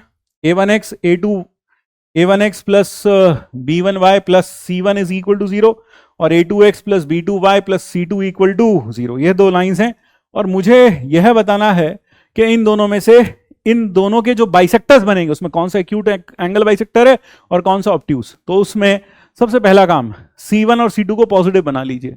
अगर ये पॉजिटिव नहीं है तो पॉजिटिव बना लीजिए। तो पहले पॉजिटिव बना लिया, अगर पॉजिटिव है तो वेल एंड गुड, अगर पॉजिटिव नहीं है तो माइनस से मल्टीप्लाई कर दीजिए। जैसे मान लीजिए एक लाइन दे रखी है x plus y minus 7 is equal to 0, तो आप क्या करोगे, इस लाइन को -1 से मल्टीप्लाई कर दो, x minus y plus 7 equal to 0। और मान लो एक लाइन दे रखी है 2x minus y plus 3 equal to 0, तो इसमें कुछ करने की जरूरत नहीं है, ठीक है। फिर क्या करो, फिर a1 a2 plus b1 b2 का साइन निकालो। जैसे यहां पर अगर मैं देखूं इस केस में a1 a2 क्या आ गया सर, 2 इंटू -1 प्लस -1 इंटू -1, ये कितना आ गया सर, ये आ गया -1 आ गया। कैसा आ गया, नेगेटिव आ गया, नेगेटिव आ गया। जब आप इसका बाइसेक्टर लिखेंगे तो कैसे लिखेंगे, 2x minus y plus 3 upon √5 is equal to plus minus, दूसरा -x minus y plus 7 upon √2। अब इन दोनों में से कौन सा एक्यूट बाइसेक्टर होगा, कौन सा ऑब्ट्यूस बाइसेक्टर होगा, यह पता लगाने के लिए अगर मान लीजिए ये नेगेटिव आया जैसे, तो जो प्लस साइन के कॉरस्पॉन्डिंग होगा, जो प्लस साइन के कॉरस्पॉन्डिंग होगा वो होगा एक्यूट एंगल बाइसेक्टर, वो होगा एक्यूट एंगल बाइसेक्टर। और जो ऑब्ट्यूस एंगल बाइसेक्टर होगा वो नेगेटिव साइन के कॉरस्पॉन्डिंग होगा। यानी अगर इसमें से मैं यहां प्लस साइन ले लूं then I will get the acute angle bisector, और अगर मैं यहां नेगेटिव साइन ले लूं then I will get the obtuse angle bisector.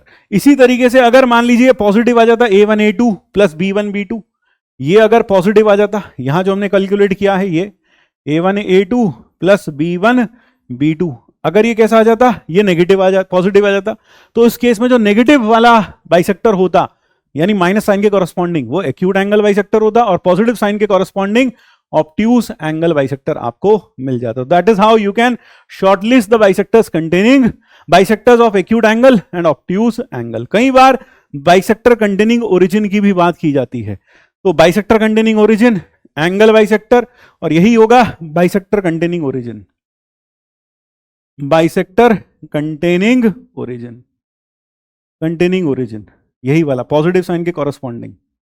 और इसी तरीके से पॉजिटिव ये भी बाइसेक्टर कंटेनिंग ओरिजिन होगा, bisector of angle, bisector of angle containing origin, containing origin. तो पॉजिटिव साइन वाला bisector of angle containing origin होता है, bisector of angle containing origin.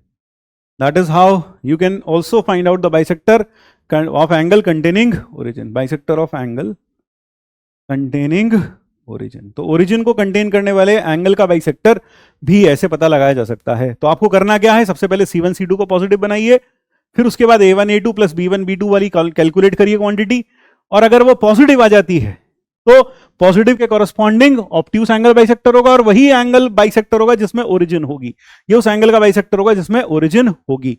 और अगर ये नेगेटिव आ जाता है तो नेगेटिव में जो नेगेटिव वाला आया ये ऑब्ट्यूस एंगल बाइसेक्टर होगा, और जो पॉजिटिव वाला आएगा वो होगा आपका एक्यूट एंगल बाइसेक्टर, और it will be the bisector of angle containing origin. Bisector of angle containing origin से क्या मतलब है, असल में जब दो लाइंस होती हैं, suppose this is the origin, this is the origin, ये हमारा ओरिजिन है 0 0, तो आप देख सकते हैं यहां पर ये दो लाइंस इंटरसेक्ट कर रही हैं, इसमें इस वाले एंगल में ओरिजिन आ रहा है। You can easily C for your, you can easily see your self. देखो इसको अच्छे से दिखाते हैं क्योंकि कई लोगों को समझ में नहीं था bisector of angle containing origin से क्या मतलब है। देखिए ये एक्स और y axis and we have two lines, एक लाइन ये है, एक लाइन यह है, और एक लाइन सपोज यह है। तो आप देख सकते हैं इसमें बाइसेक्टर ऑफ एंगल ये वाला एंगल है जिसमें ओरिजिन है, ओरिजिन ये है, इसी एंगल के अंदर ओरिजिन है। तो हमें कौन सा बाइसेक्टर चाहिए, ये वाला बाइसेक्टर चाहिए, हमें यह वाला बाइसेक्टर। तो हमें कौन सा बाइसेक्टर चाहिएगा, ये वाला है bisector of angle containing origin, bisector of angle containing origin. तो कई बार ऐसे भी पूछ लिया जाता है, containing origin, bisector of angle containing origin. तो that is how you can find out the bisector of angle containing origin. तो बस आपको A1 A2 plus B1 B2 find करना है, और फिर उसके बाद आपको इस चार्ट को देखकर अगर A1 A2 plus B1 B2 positive है तो पॉजिटिव जो sign A1 A2 B1 B2 का आता है उसके कॉरस्पॉन्डिंग हमेशा ऑब्ट्यूज एंगल बाइसेक्टर आता है, खत्म बात। अगर ये पॉजिटिव आया तो पॉजिटिव साइन पिक करने पर, प्लस वाला साइन पिक करने पर, इसमें प्लस माइनस में से प्लस वाला साइन पिक करने पर हमेशा ऑब्ट्यूज एंगल बाइसेक्टर मिलेगा। अगर A1 A2 plus B1 B2 negative आया तो इस केस में माइनस वाला साइन पिक करने पर ऑब्ट्यूज एंगल मिलेगा। यानी जो A1 A2 plus B1 B2 का साइन है वही साइन यहां पर अगर हम पिकअप कर लें प्लस या माइनस, तो हमें उस केस में क्या मिलता है, ऑब्ट्यूज एंगल बाइसेक्टर मिलता है। और जो दूसरा साइन बचेगा उस पर एक्यूट एंगल बाइसेक्टर मिलेगा। ये क्लियर हुआ। उसके बाद अगर हमें बाइसेक्टर कंटेनिंग ओरिजिन चाहिए तो प्लस वाला जो बाइसेक्टर होगा वह हमेशा बाइसेक्टर कंटेनिंग ओरिजिन ही होगा। ठीक है, जो प्लस वाला बाइसेक्टर होगा that will be the bisector containing origin. तो ये हो गया आइसोलेशन ऑफ बाइसेक्टर्स। क्या आपको कैसे पता चलेगा कौन सा एक्यूट एंगल बाइसेक्टर है, कौन सा ऑब्ट्यूज एंगल बाइसेक्टर है। तो मैं एक दो और इंपॉर्टेंट बातें अब आपको बता देता हूं। ठीक है, कई बार हमसे यह भी पूछ लिया जाता है find the bisector of angle containing, bisector of angle containing point containing the point P alpha comma beta. यानी कई बार हमसे यह भी पूछ लिया जाता है कि हमें उस बाइसेक्टर का, उस एंगल का बाइसेक्टर बताइए जिस एंगल में अल्फा कॉमा बीटा हो, जिसमें अल्फा कॉमा बीटा हो। तो sometimes we are asked this also, हमसे कई बार यह भी पूछ लिया जाता है। ठीक है, तो इसके लिए आप मान लो हमारे पास एक लाइन है L1 और वह लाइन क्या है, A1x plus B1y plus C1 is equal to 0, और एक लाइन है L2 which is A2x plus B2y plus C2 is equal to 0। अब यह जो दो लाइंस हैं ये डेफिनेटली कुछ इस तरह से होंगी। अब P जो है अल्फा कॉमा बीटा वो या तो इस रीजन में या इस रीजन में या इस रीजन में या इस रीजन में, किसी भी एक रीजन में आएगा। तो मान लो P अल्फा कॉमा बीटा इस रीजन में आ रहा है, P अल्फा कॉमा बीटा इस रीजन में आ रहा है, तो हमें किस एंगल का बाइसेक्टर चाहिए, हमें इस एंगल का बाइसेक्टर चाहिए। I want the bisector of this angle, यानी मुझे ये वाला बाइसेक्टर चाहिए कि ये बाइसेक्टर क्या होगा। अब सवाल उठता है ये बाइसेक्टर मिलेगा कैसे। जैसे कोई कह दे इन दोनों लाइंस के बीच का उस एंगल का बाइसेक्टर बताओ जिसमें पॉइंट 1,2 हो। तो सिंपल सा तरीका है, आप सबसे पहले L1 में अल्फा बीटा रख दें, है ना, find L1 alpha beta, and दूसरा क्या करें, L2 में अल्फा बीटा रख दें। ठीक है, अब जब आप बाइसेक्टर लिखेंगे तो बाइसेक्टर कैसे लिखेंगे, A1x plus B1y plus C1 upon under root of A1 square plus B1 square, ये लिखेंगे, is equal to mod of A2x plus B2y plus C2 upon root of A2 square plus B2 square, ये लिखेंगे। अब मान लो मुझे वो bisector चाहिए जिसमें वो point P alpha comma beta है। तो आपको क्या करना है, आपको यह मॉड्यूलस जो लिखा हुआ है ये मॉड्यूलस, इसका साइन सेम होगा as the sign of, same sign as sign of L1 alpha beta. यानी कि यह वाला जो एक्सप्रेशन इसका साइन सेम होगा जो कि L1 अल्फा कॉमा बीटा का होगा। और अगर आपको याद हो तो उसका कारण यह है कि भाई यह पॉइंट अगर देखा जाए, है ना, यह पॉइंट इस लाइन के रिस्पेक्ट में और इस लाइन के इसके ऊपर एक पॉइंट ले लिया जाए, दोनों के दोनों इस लाइन के रिस्पेक्ट में एक ही तरफ लाई करते हैं। तो कहने का मतलब है जो L1 अल्फा कॉमा बीटा का साइन होगा वही इसमें बाइसेक्टर का कोई पॉइंट x कॉमा y रखने पर भी वही साइन आएगा। इसीलिए P alpha comma L1 alpha comma beta और ये क्या है L1 x कॉमा y जो बाइसेक्टर के ऊपर है, दोनों का साइन सेम होगा because they lie on the same side of this line, ये सेम साइड पर लाई कर रहे हैं। इसी तरीके से अगर मैं L2 के रिस्पेक्ट में देखूं तब भी ये दोनों पॉइंट्स इस लाइन के रिस्पेक्ट में सेम साइड पर लाई कर रहे हैं, इसीलिए इसका साइन भी वही होगा, same sign as L1, same sign as L1 alpha L2 alpha beta.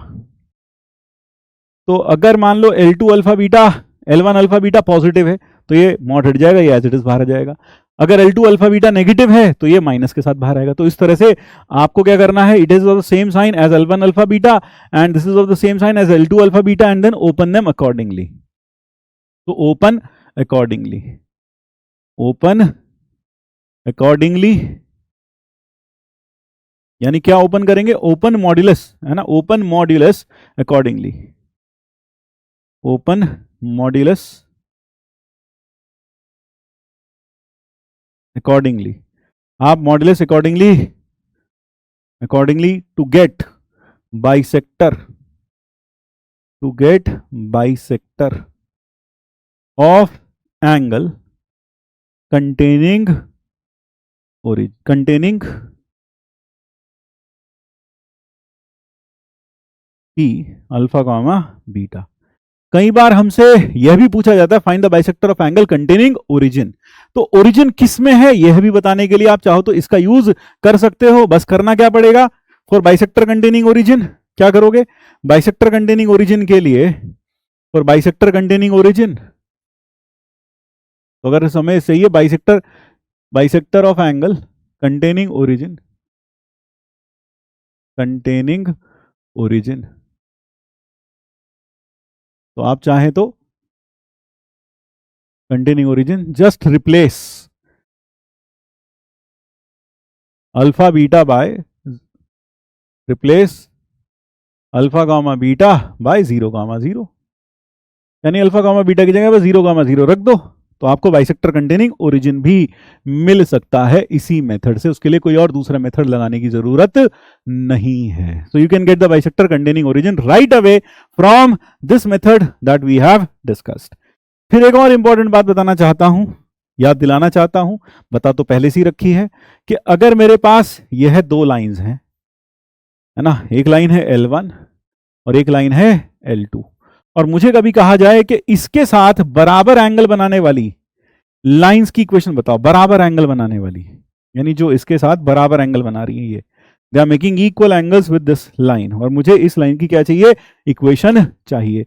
तो ध्यान रखिए यह जो लाइन होती है, लाइन L, इसका जो स्लो, ये जो लाइन L होगी, that will be parallel to the angle bisectors, वो उसके एंगल बाइसेक्टर्स के पैरेलल होगी। तो slope of line which is, क्या कह सकते हैं, स्लोप ऑफ लाइन, ये line which makes equal angles, which makes equal angles with two given lines,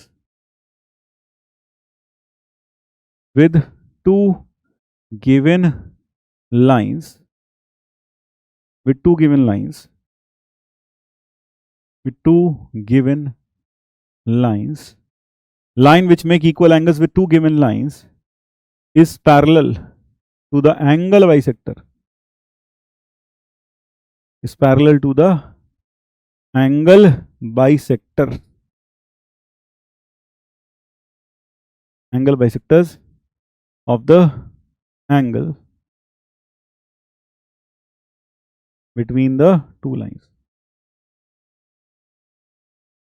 तो ध्यान रखिएगा ये कि उसका जो स्लोप होगा वो इनके एंगल बाइसेक्टर्स के इक्वल हो जाएगा। तो अगर कोई भी लाइन दो गिवन लाइंस के साथ इक्वल एंगल बनाती है, then that line is parallel to the angle bisectors of the angle between the lines.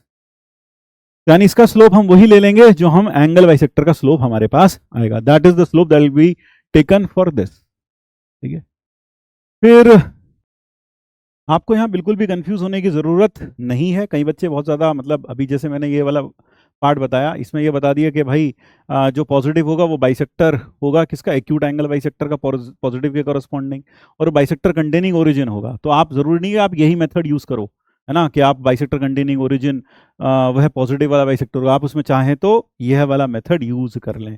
तो इस कंफ्यूजन को अवॉइड करने के लिए हमने क्लास में इसकी बजाय इस पर ज़्यादा रिलाई किया। ठीक है ना। तो आप यही मेथड यूज करें to find the bisector containing origin.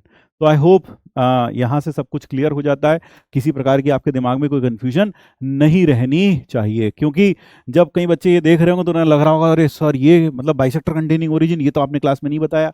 ये सिर्फ इसलिए बताया ताकि आप थोड़ा सा दिमाग में मतलब कंफ्यूजन ना हो आपको, आप L1 अल्फा कॉमा बीटा वाला जो कॉन्सेप्ट है उसी को आगे कैरी कर लें ओरिजिन के लिए। क्योंकि ओरिजिन और अल्फा कॉमा बीटा, भाई alpha comma beta was any point and origin is a special kind of point जहां अल्फा भी जीरो और बीटा भी जीरो, तो वही टेस्ट वहां भी लग जाएगा। लेकिन अगर आपको यह भी समझ में आ गया तो आप यह भी यूज कर सकते हैं, ठीक है ना, और वो भी यूज कर सकते हैं। इसलिए कंफ्यूजन नहीं होना चाहिए, बस इतना ही कहना है, ठीक है। फिर एक चीज और मैं यहाँ आपको बता दूं कि कई बार हमसे कहा जाता है कि ट्राइंगल के इंटरनल एंगल्स बता दीजिए, ट्राइंगल के इंटरनल एंगल्स बता दीजिए। तीन लाइन मिलकर बनाती हैं।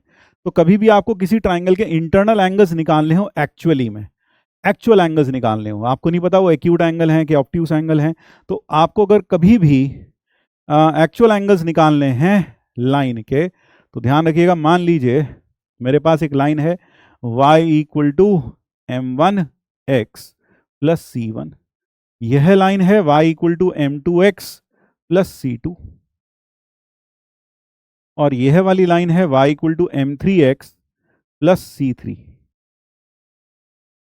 और मुझे इस ट्राइंगल जो इन तीनों लाइन से बनता है वह ट्राइंगल है a, b और c, ये ट्राइंगल है। And I want to find out the coordinates, I want to find out the angle of internal angle of this triangle. इस ट्राइंगल के मुझे इंटरनल एंगल्स चाहिए। तो how do I find out? सबसे पहली चीज, हमने ये जो लाइन लिखी y equal to m1x m2x m3x plus c, ये हमेशा इस क्रम में लिखी जाए। m1 is greater than m2 is greater then m3, यानी सबसे बड़ा क्या हो m1 हो, उससे छोटा क्या हो m2, उससे छोटा m3। यानी कहने का मतलब है जिस लाइन का स्लोप ग्रेटेस्ट है वो हमारी m1 स्लोप वाली लाइन बन जाएगी, जिस लाइन का स्लोप हमारा उससे छोटा है वह L2 लाइन बन जाएगी, that will become L2 line, और जिस लाइन का स्लोप हमारा सबसे कम होगा वह लाइन हमारे लिए हो जाएगी L3 line, that will become L3 line for us. So that is how we will mark the lines L1, L2 और यह है हमारी L3, और इनके slopes M1, M2, M3 which are in the decreasing order. M1 is the biggest one. तो जो हमारे पास tan A होगा that will be equal to M1 minus M2 upon 1 plus M1 M2, directly you can say without any mod. अगर इसकी value negative आती तो समझ जाए ए एंगल ऑब्ट्यूस है, अगर इसकी वैल्यू पॉजिटिव आती है तो ए एंगल एक्यूट है, ठीक है। फिर अगला M2 minus M3, M2 minus M3 upon 1 plus M2 M3, and lastly tan C will be equal to M3 minus M1 upon 1 plus M1 M3. So that is how you can find out the internal angles of a triangle. तो यह हो गया internal angles of triangle. Internal angles of triangle.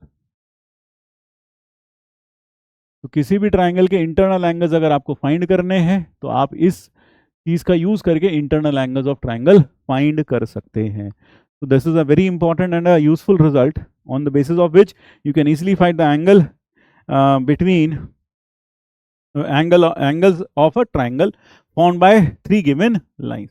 और इसको भी लेकर मुझे लगता है बिल्कुल ठीक ठाक हो गया है सब कुछ। तो अब आते हैं पेयर ऑफ स्ट्रेट लाइंस पर। पेयर ऑफ स्ट्रेट लाइंस में ध्यान रखिएगा every homogeneous equation, joint equation of lines की बात करें, मान लीजिए मेरे पास अगर दो लाइंस हैं, उन दोनों लाइंस की इक्वेशन को मैं मल्टीप्लाई कर दूं, what we get is called as the joint equation of line.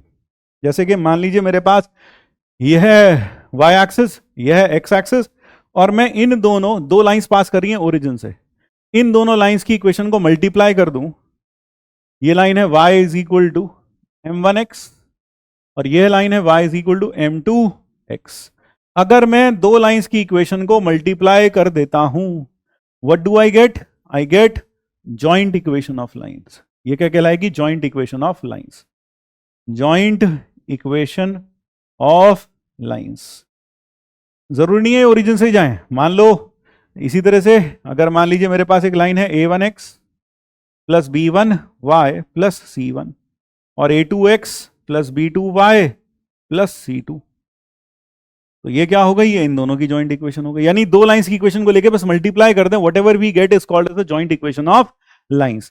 अब अगर दो लाइंस ओरिजिन से जा रही हैं तो उनकी जॉइंट इक्वेशन ऐसे मिलेगी, है ना। और ये लाइन, ये इक्वेशन कैसी होती है, हमेशा होमोजीनियस।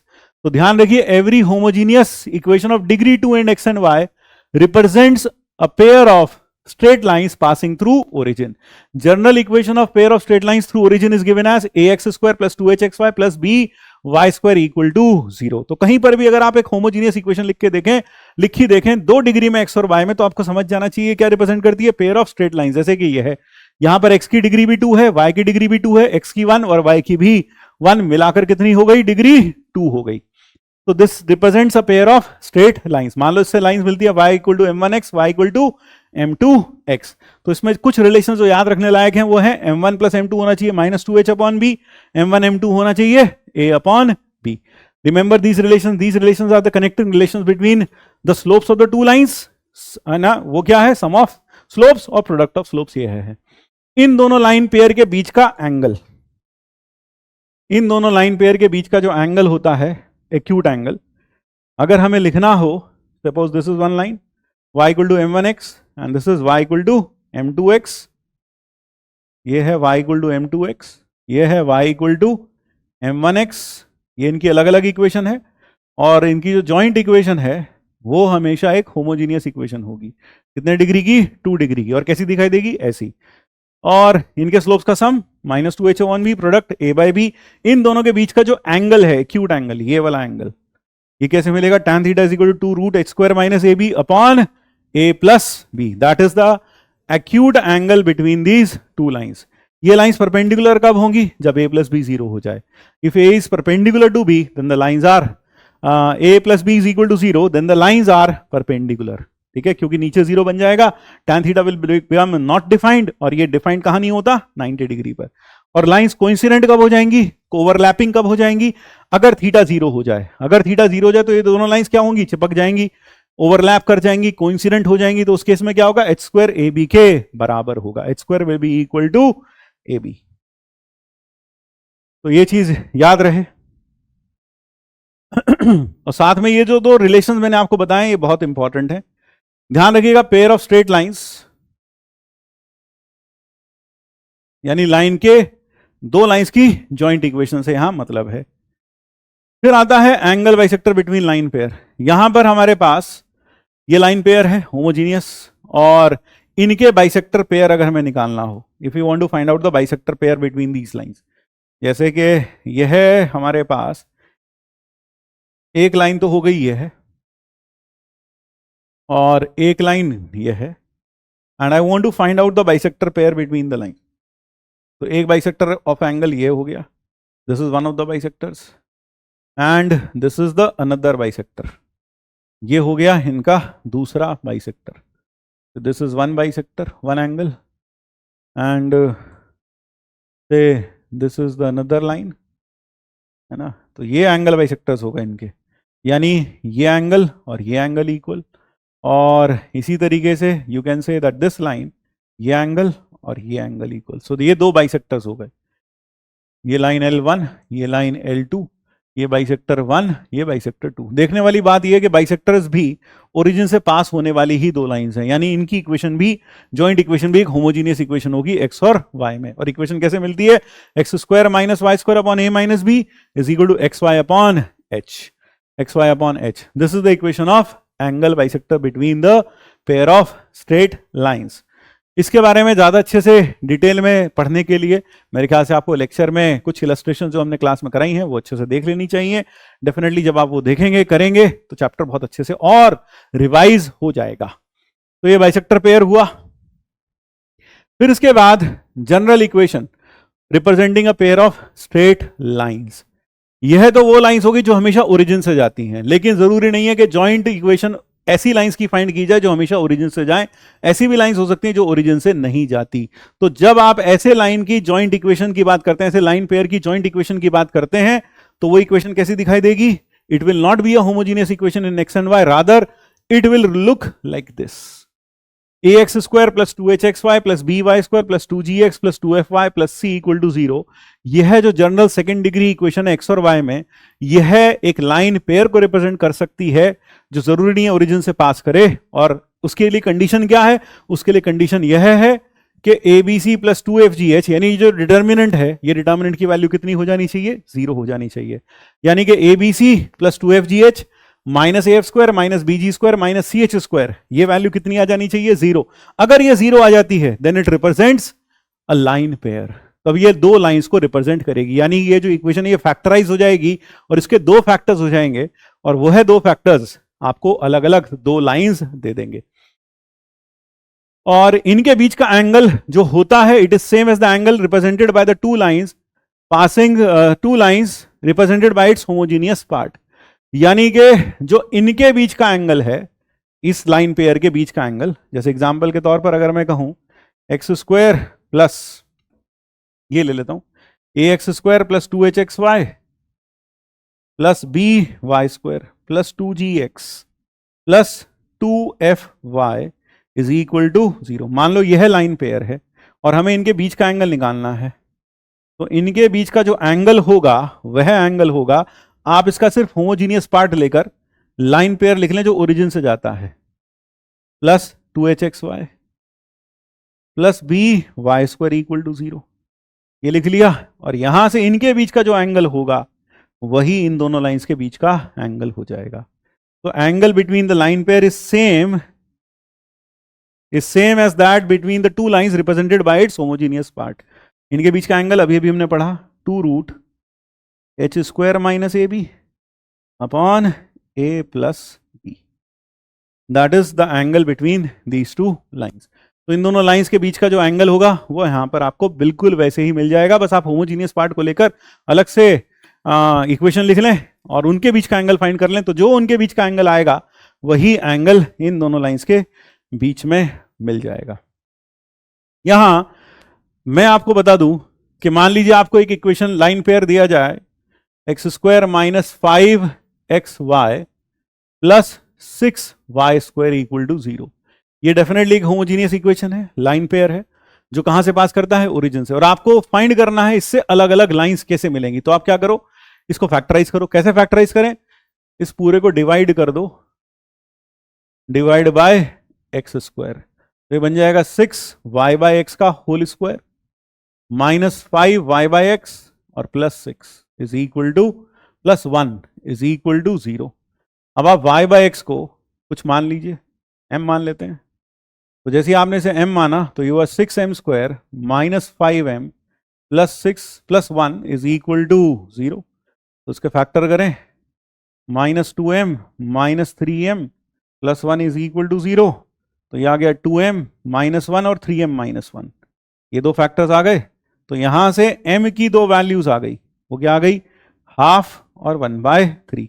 तो हमें जो लाइन पेयर मिला एक्स स्क्वायर यानी y by x is equal to half, या फिर y by x is equal to 1/3। तो हमें जो यहां से लाइन पेयर मिला वो मिला y equal to x by 2 और y equal to x by 3। तो that is the line pair that we have got from it. यानी कि हम कह सकते हैं this represents the line pair y equal to x by 2 and y equal to x by 3। और आप खुद देखो यहां वो रिलेशन जो मैं आपसे बात कर रहा था m1 plus m2, m1 plus m2, क्या वह -2h अपॉन बी के बराबर है? यहां पर अभी हमने लिखा था, क्या वो -2h अपॉन बी के बराबर है? आइए देखते हैं। Let us see whether it is equal to it और नॉट। ऑब्वियस सी बात है होगा ही, क्योंकि यह जो है यह सम ऑफ रूट्स है बेसिकली, इसका sum of roots m1 plus m2 will be 5 upon minus of -5 upon 6। और गौर से देखें यह 2h है, 2h कितना है? -5। यह कितना है? b 6। और यह कितना है? a is 1, a is 1 and that is it. और m1 m2 कितना है सर? वो था a बाय b, a कितना है? 1 और b कितना है? 6 and that is 1/6, a by b same आ रहा बिल्कुल। That is how you can find out the lines represented by the homogeneous equation. यहां तो सिर्फ सेकेंड डिग्री की होमोजीनियस इक्वेशन है. In fact every n degree homogeneous equation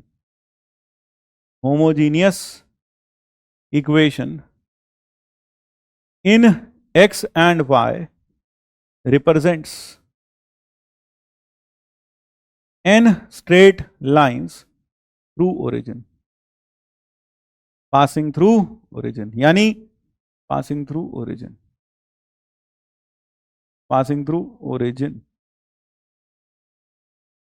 यानी कहने का मतलब है कि कल को एक ऐसी इक्वेशन हो ax cube plus B X square Y plus C X Y square plus D Y cube. आप देख सकते हैं ये एक होमोजीनियस इक्वेशन है डिग्री 3 की. होमोजीनियस का मतलब है हर किसी टर्म की डिग्री कितनी है, यहां भी 3 है, यहां भी 3 है, यहां भी 3 है और यहां भी 3 है. तो यह बात ध्यान रखिएगा, होमोजीनियस का मतलब हर पार्ट की, हर वेरिएबल की डिग्री सेम होनी चाहिए कुल मिलाकर. यहां 3, यहां 2 + 1 3, 2 + 1 3 3. तो ये एक होमोजीनियस इक्वेशन है. It will represent a 3 lines through origin. 3 lines through 0 0. 0 0 से पास होती हुई यहां से हमें 3 लाइंस मिलेंगी, यहां से हमें 3 लाइंस मिलेंगी. तो every homogeneous equation of degree n in x and y represent n straight lines through origin. और यहां जो हमारे पास इक्वेशन है ये कितने डिग्री की है, ये डिग्री 2 की है. तो ये क्या रिप्रेजेंट करती है, 2 straight lines passing through origin.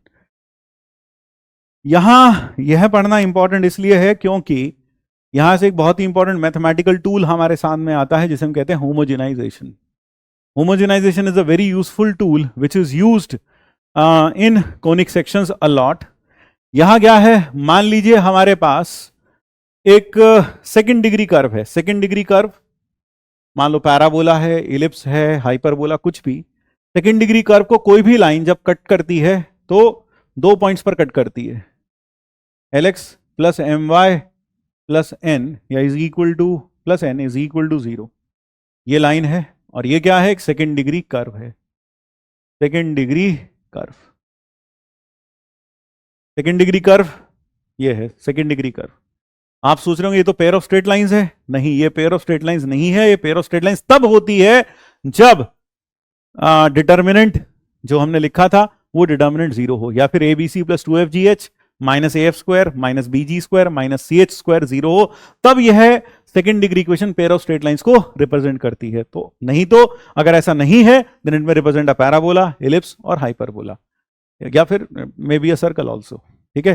तो मान लीजिए सेकेंड डिग्री इक्वेशन है और यह लाइन इसको कट करती है. And suppose we have the origin, और ओरिजिन से हमने इन 2 पॉइंट्स को जोड़ दिया तो हमें क्या मिलेगा, एक लाइन पेयर मिलेगा. ये ओरिजिन है, यह है ओरिजिन है, और यह है इस लाइन के पॉइंट ऑफ इंटरसेक्शन है A और B. Suppose I need the joint equation of OA and OB, यानी जहां इस लाइन ने इस सेकेंड डिग्री कर्व को कट किया उन दोनों जो पॉइंट्स हैं उन दोनों पॉइंट्स को उठाकर मैंने ओरिजिन से जोड़ दिया तो मुझे 2 लाइंस मिली, एक OA और OB. ये दोनों लाइंस ओरिजिन से जा रही हैं, मुझे इनकी जॉइंट इक्वेशन चाहिए. तो मुझे पहले से पता है कि जॉइंट इक्वेशन जो होगी इनकी होमोजीनियस इक्वेशन होगी डिग्री 2 की. अब सवाल उठता है वो लाइन पेयर की इक्वेशन कैसे मिलेगी, OA और OB की. तो वह मिलेगी, आप इस लाइन की मदद से इस कर्व को होमोजेनाइज कर दीजिए. होमोजेनाइज का मतलब सबकी डिग्री सेम बनाते चलना. आप यहां से 1 की वैल्यू निकालिए. कैसे, Lx प्लस my, तो यहां से आप लिखेंगे Lx plus my equal to minus n, फिर 1 से माइनस n से डिवाइड कर दीजिए, ये 1 आ जाएगा. अब आपके पास डिग्री 2 कुछ दिक्कत नहीं है, डिग्री 2 ये भी ठीक है. यहां डिग्री कितनी है 1, x की डिग्री 1, एक डिग्री और चाहिए तो आप इसे इंटू 1 लिखिए और 1 की जगह ये लिख दीजिए. Fy में डिग्री 1 है, डिग्री 2 बनाना है तो यहां भी ये है, लिख दीजिए, ये 1 की जगह लिख दीजिए. और C में डिग्री है ही नहीं, 0 डिग्री है तो डिग्री कितनी चाहिए 2, तो यहां 1 का स्क्वायर लिखिए और 1 की जगह पर ये लिख दीजिए. जैसे ही आपने यह किया तो आपको एक होमोजीनियस इक्वेशन मिल जाएगी. You will get a homogeneous equation in x and y. और यह है जो होमोजीनियस इक्वेशन है ये कौन से लाइन पेयर की होगी, OA और OB की. That will be the equation of the line pair joining the points of intersection of this line with the second degree curve. ध्यान रखिएगा, यह पूरा का पूरा जो लेक्चर है यह ऐसे बच्चों के लिए जिन्होंने स्ट्रेट लाइन बहुत अच्छे से पढ़ रखा है और वह अब इसे रिवाइज करना चाहते हैं। लेकिन कई लोग अगर ऐसा सोचें कि इस लेक्चर को देखकर हम स्ट्रेट लाइंस पढ़ लें, I think that is not a very good idea. यह लेक्चर उन्हीं को बेनिफिशियल होगा जिन्होंने स्ट्रेट लाइन पूरा अच्छे से पढ़ रखा है और अब एक जल्दी जल्दी से एक अच्छा सा रिवीजन कुछ मिनटों में, कुछ घंटों में पूरा अच्छे से एक रिवीजन करना चाहते हैं। सो आई होप यह वाला जो पॉइंट था ये आपको क्लियर हो गया होगा कि सेकंड डिग्री कर्व को अगर कोई लाइन कट करती है तो उसके पॉइंट ऑफ इंटरसेक्शन को अगर ओरिजिन से जोड़ा जाए तो जो लाइन पेयर मिलेंगे उनकी जॉइंट इक्वेशन कैसे मिलेगी? We will homogenise that curve with the help of this line. इस लाइन की मदद से इसको होमोजेनाइज कर देंगे and will get the joint equation of O A and O B. तो ये हो गया होमोजेनाइजेशन। मेनली लाइन पेयर में यही सबसे इंपॉर्टेंट है, याद रखिएगा। तो ये हो गया pair of straight lines which is a very small part of straight lines. That brings us to the end of this summary lecture and I hope कि हमने इस लेक्चर में पूरा का पूरा जो भी स्ट्रेट लाइन में क्लास में पढ़ा है वो पूरा यहाँ समराइज कर दिया गया है। भले ही समय 2 घंटा लगा, लेकिन यहाँ पर most of the theoretical aspects of straight line have been put forward to you. तो आपने जब यह लेक्चर देखा होगा तो सर्टेनली पूरा का पूरा स्ट्रेट लाइन आपकी नजरों के सामने से एक बार गुजर गया होगा और अब जरूरत है थोड़ा सा क्लास नोट्स के कुछ क्वेश्चंस करके देख लेने की, कुछ पीवाईक्यूज करके देख लेने की, ताकि यह चैप्टर पूरी अच्छी तरीके से दिमाग में बैठ जाए। तो इसी तरह के समरी लेक्चर्स के साथ फिर मिलेंगे। जय श्री कृष्ण, राधे राधे।